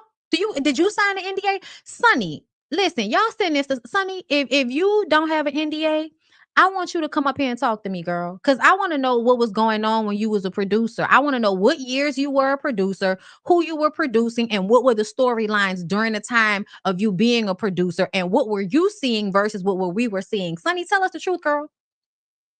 Come up here and talk. Because I know you'll be on live sometimes spilling tea. That's why Destiny was so mad at you, because you were saying that LeBaric was questioning the paternity of that baby, but we had already surmised that, girl. Our critical thinking skills got us there years ago, girl. But we appreciate you. Oh, she talked to Queen Sheba last night? Okay. Did she say anything that we had never heard before? Because, Sonny, I want to talk, girl. I want to know. I want to know. But I got to go, y'all, because I got to go get my lashes and my brows done, girl. I hope y'all enjoyed this live today, because I sure in the fuck enjoyed y'all.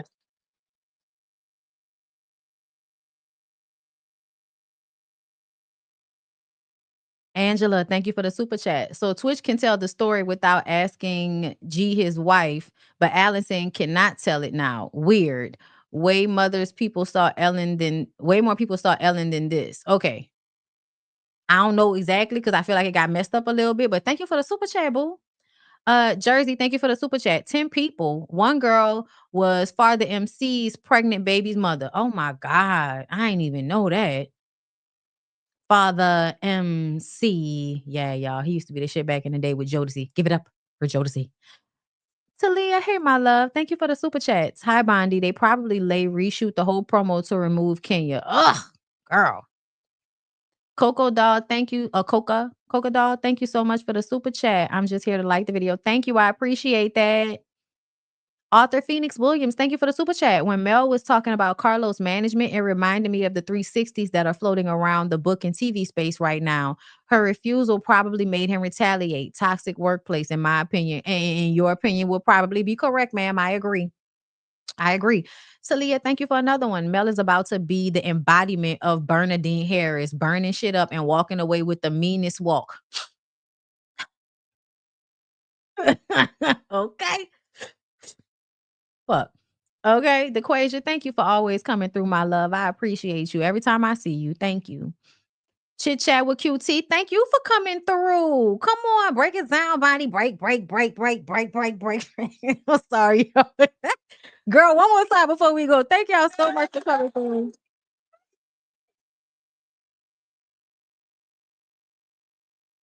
I hope y'all enjoyed. Okay. And listen, if you having a bad day or if something is making you sad, I need you to remember to shake your tits like Saucy Santana. Shake them tits like Saucy Santana. Okay. I need you to remember that. At all times, girl. You feeling bad? You feeling down and out? Shake them titties like Saucy Santana. Remember that. Okay. Hold on to it, girl. Hold on. I love y'all. Y'all have a good one. I'll see y'all next time. Peace out.